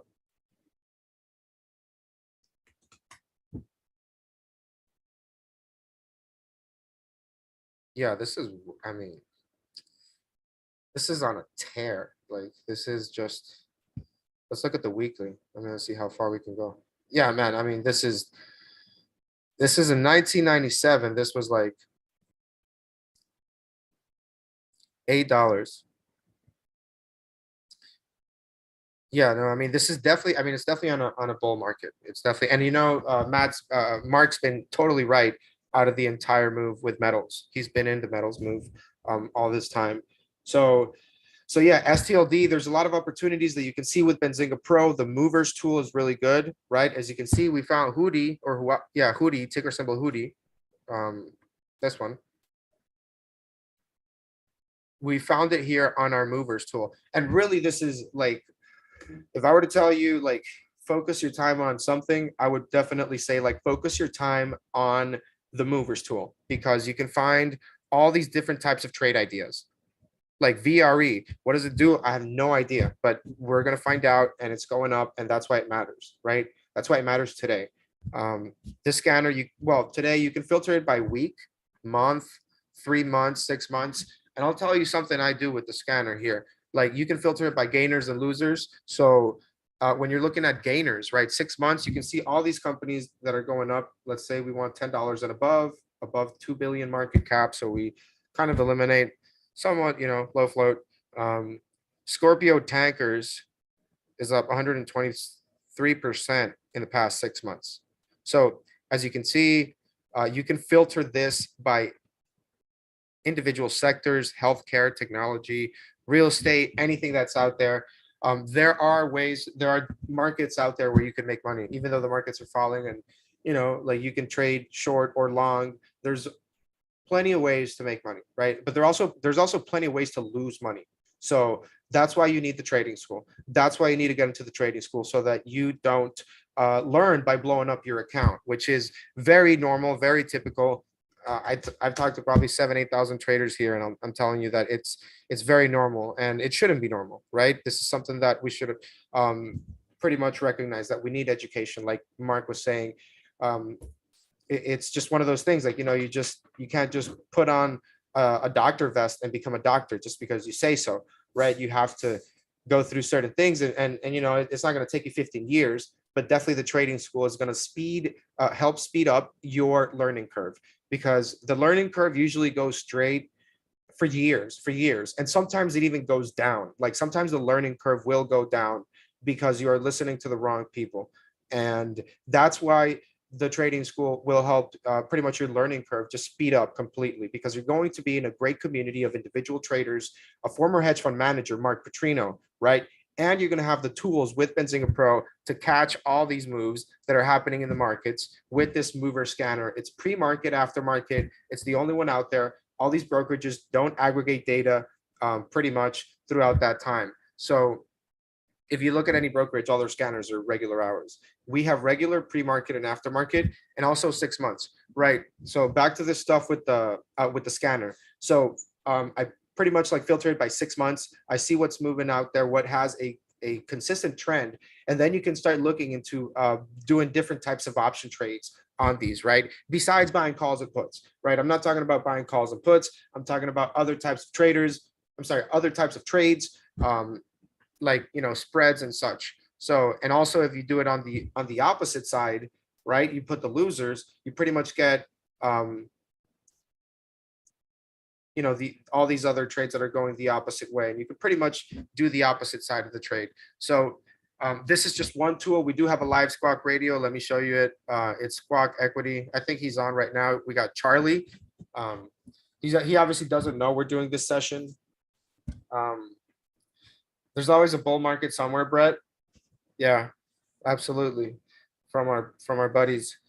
All right. So this is the Squawk radio. Let me tell you what this is, right? And this is basically a radio that we have a person, a real live human being. His name's Charlie, and he's basically going through the news, right? So, like, for example, like, he would be saying, like, Hoodie going up 50%, or for such and such news, or no news, right?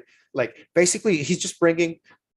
Imagine having like a trading assistant that's just looking at all the markets, has a ton of alerts, right? And is just always, always there, like, hey, this is moving such and such on such news. This is also moving because of such. So it's always good to have different tools to help you as a trader.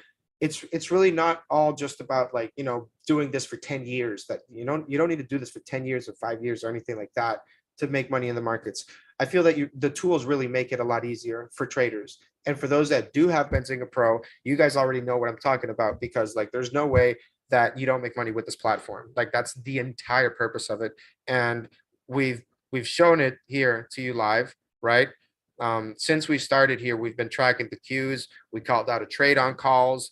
Those calls are looking, I mean, on the QQQ. So folks, as far as like how you use this platform, it could be anything, like, trading steel. We could be trading steel, like it doesn't matter really if it's going up or down. You can go long by puts or by calls. Like you really have to be totally agnostic about the fact that the market can go up or down. You don't control it. You can't control it. It's really more of like one of those things that you have to let be, right? And you just have to deal with it as it is. So there are times in the markets where you might not understand what's going on, but that you just have to try to understand it, right? Because the market is its own animal. It's like its own beast, so it's totally different. It doesn't matter if you're like a lawyer, a doctor. I have like an 8-year finance background, and I'm telling you, when I started in the stock market, it's still just like anybody else starting in the stock market. You still have to learn from zero, start from scratch. So everybody that is starting, you can feel overwhelmed at one point, but that's good. That means that you're challenging yourself. It means that you're actually putting in work. It means that you're going out of your boundaries to pretty much become a better trader, right? Just like any other skill set that you have. If you're a carpenter, go to carpenter conferences and become a better carpenter. Like find carpenter communities, right? Like, but if you're a trader, it's very important to find trading communities, especially good ones. Even though there's not a lot of them out there, I can vouch for Benzinga, and I can tell you we have the best community out there. We have Born to Be, Brett's in the house, of course. There's a ton of members out there that I personally know, that I've even met in person in some of the conferences that we've done. Like we did the one in Vegas, and the members make this entire thing possible. Like the people that are watching, like obviously Citadel is not sponsoring anything here. HUDI, Waddy International shares There you go. off the highs now, 61.19, up about 95%. Relatively light volume on the stock. Okay, did you hear that? That's Charlie. Hotel Uniform Delta India. All right, so there you go. Live, you heard it. I mean, he's there. He's always there on the radio. But yeah, folks, that Citadel isn't sponsoring anything here. This is pretty much full viewers. Like you guys pretty much make the dream possible. The people that watch, the people that are members, all this stuff. That's really what helps here, right? So this is for the retail trading community. That's what it is. So we spotted a couple trades here. I don't know if anybody has any questions about Benzinga Pro or about the trading school, but let me just really quick, before we do kind of wrap this up, because we've been here for a long time. All right, so this is the trading school. If you go live here, where you click live, this is where whenever the classes are set, meaning when they start, that's where you're going to be with Mark, right, for the live classes. So let me hide this chart here. And as you can see, so this chat room here on the right, it's for this particular session. So there's going to be different chat rooms basically for each class, right? So, and this is Born to Be, right? Who's watching here, right? Born to Be on the YouTube side. This is him, right? So we have a lot of great members. Cipriano, what's going on? Pretty much when I launched the school with Mark, it's been great. I can tell you that the school has helped a lot of people. The members are great. They're amazing. All right, so if you click live, boom, you go to the live classes. If you click to my dashboard, you're going to see what's going on for the week. So Monday, Tuesday, Wednesday, Thursday, as you see, we do have a crypto future of crypto.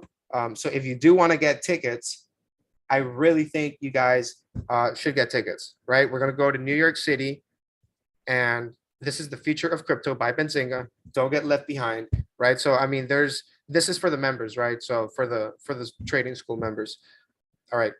And if you still want to go, let me know. I'll see if I can get you a ticket. All right. So this is December 7th. All right. Back to the school here, right? So you see what's going on Tuesday, Wednesday, Thursday, Friday, like what's going on throughout the week.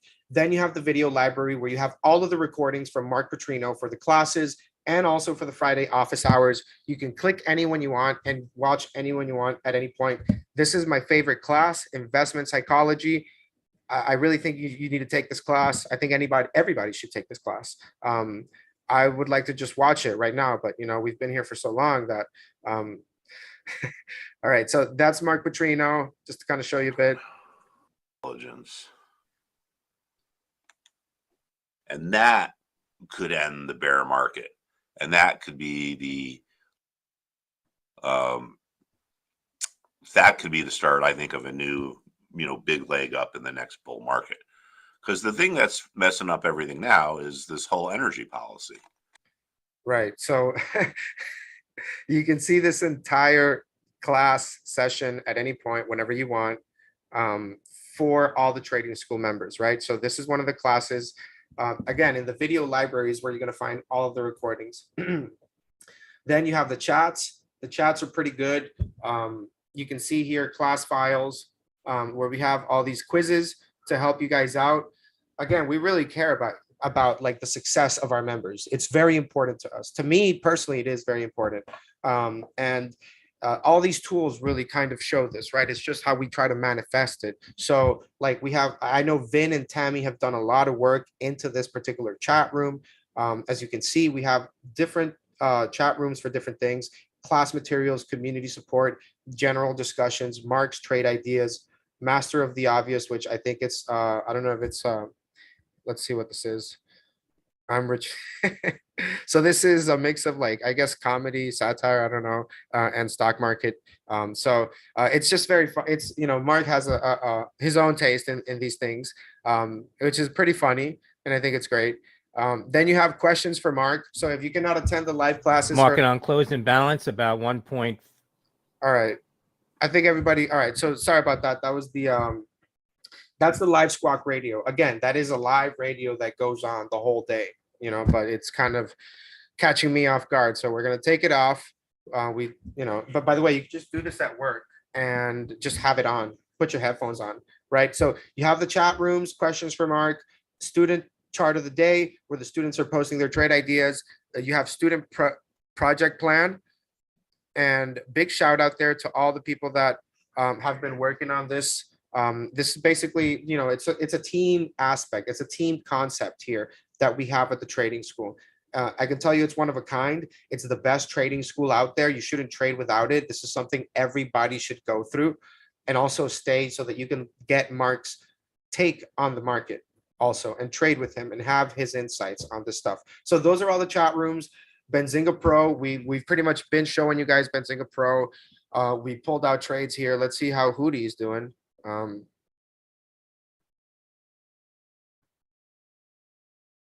right, so Hootie is off because we changed the filters. Okay, all right, so let's see what's going on here. SI up 6%. So you can see, folks, you can pretty much filter this by anything really that you're looking at. You can filter this by sectors if you want to look at industrials, only industrials, right? You can see how the entire sector is doing, okay? And we could put, like, above $10 and like above 2 billion. And, you're seeing how that sector is doing. I mean, I think everybody should do this. You should have a routine when it comes to trading. There are things that you should do, like every day, religiously, like when it comes to trading, that you can't mess up, because it's really in the details and the small things really where you can slip up. Like whenever you don't check what's happening in the markets, like you try to go long on a day that the market's crashing, like you have to look at what's happening around you. You have to look at what's the environment in the market, what's the news, what's happening, and having that news, it's important. If you're trading without it, I mean, it's like trying to drive a car on 2 wheels. It's like you're really pushing it with that. So, and you might not even know because you're a new trader. So if you're new, then this is really what you should, consider this a great opportunity for you to really get on the right track. All right. Oracle's moving higher. I'm not sure why, but they're talking about it on Bloomberg and stuff. So there's a lot of stuff happening. There's a lot of stocks moving. We saw Oracle was here on one of the scanners. Not sure really what's happening there, but again, this is a great company and has a great CEO as well. Let's see. Oracle shares are trading higher after the company had its financial analyst meeting yesterday and reportedly said it projects 65 billion in annual revenue by 2026. So this is obviously good news because revenue is what matters, especially in these days, because we are kind of in a recession and a market crash. So yeah, revenue is king always. It's always been. And you can see that if they're projecting 65 billion in annual revenue, I haven't looked at their financial statements. I haven't, dug deeper into this, but Oracle is a great company as it is. And it's moving higher. And that's really why you have these scanners, right? So that you can take advantage of these opportunities, right? You have to just detach yourself from what's happening in the markets and just look at it from an overview perspective. Like, what can I do here to become a better trader? What opportunities can I find here to take advantage of the markets? Because anybody can do this. Anybody could get into the markets and make money out of it and also lose money. So that's really why you need the trading school, right? Because there's two sides to it. And it's part of being real and honest with everybody, right? That's why the trading school is there, so that you actually learn and trade and earn as you do it, right? You don't have to learn by blowing up your account, which is, what a lot of people do for some reason. Anonymous attendee, how to join online. We put the link there in the chat. Let me put it there one more time. One sec. All right. Yeah. So basically, that's really what it comes down to, right? Having the tools, having the education, all that sort of stuff, folks. So,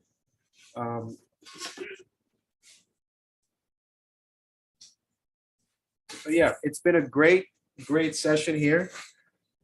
Brett, psychology is great. I also found a written trading plan to be more than worthwhile exercise. That's good stuff, Brett. Yeah, there's definitely a great community. I wish you would be there with us. We definitely have a good time. We trade the markets that we have in front of us, just what we have there. And you can trade it. You can trade many different ways. It just comes down to really knowing what you're doing and understanding the risk that comes with that, right? With that particular trade. So, all right, we've been here for a long time, folks. I think it's time to wrap it up. Big shout out to everybody. Born to be free, Brett in the house. Everybody, hope you're having a good weekend. Hope you have a good week. Enjoy your weekend. Stay safe. Happy trading. Make sure you're trading responsibly. We really, really hard encourage for you to, be like a responsible trader. That's really what it comes down to, right? Is it good to make money and be a good trader? Yes, definitely. And are you going to have bad trades? Yes, right? Everybody does. But you really need to learn how to manage those trades, right? Because your winners could turn into losers and vice versa. So managing your trades, learning how to read charts. Mark Putrino is the king of charts. He's also a CMT, chartered market technician. He's got his license since like 2000, the year 2000. So yeah, he's definitely more than qualified. He's overqualified, I say, really, because of his experience in the markets, in charts, and also trading with the best people. We're talking Mario Gabelli and Steve Cohen. Like, we're talking multi-billionaires. We're talking like the highest level, top notch, like the best of the best in the entire trading industry. So these are people that you need to learn from and see how you can improve your trading. And Mark has obviously a piece of that because he traded with them. So this is why the trading school is great. I think you guys should join. Have a great day, folks, and we'll see you in the trading school on Monday.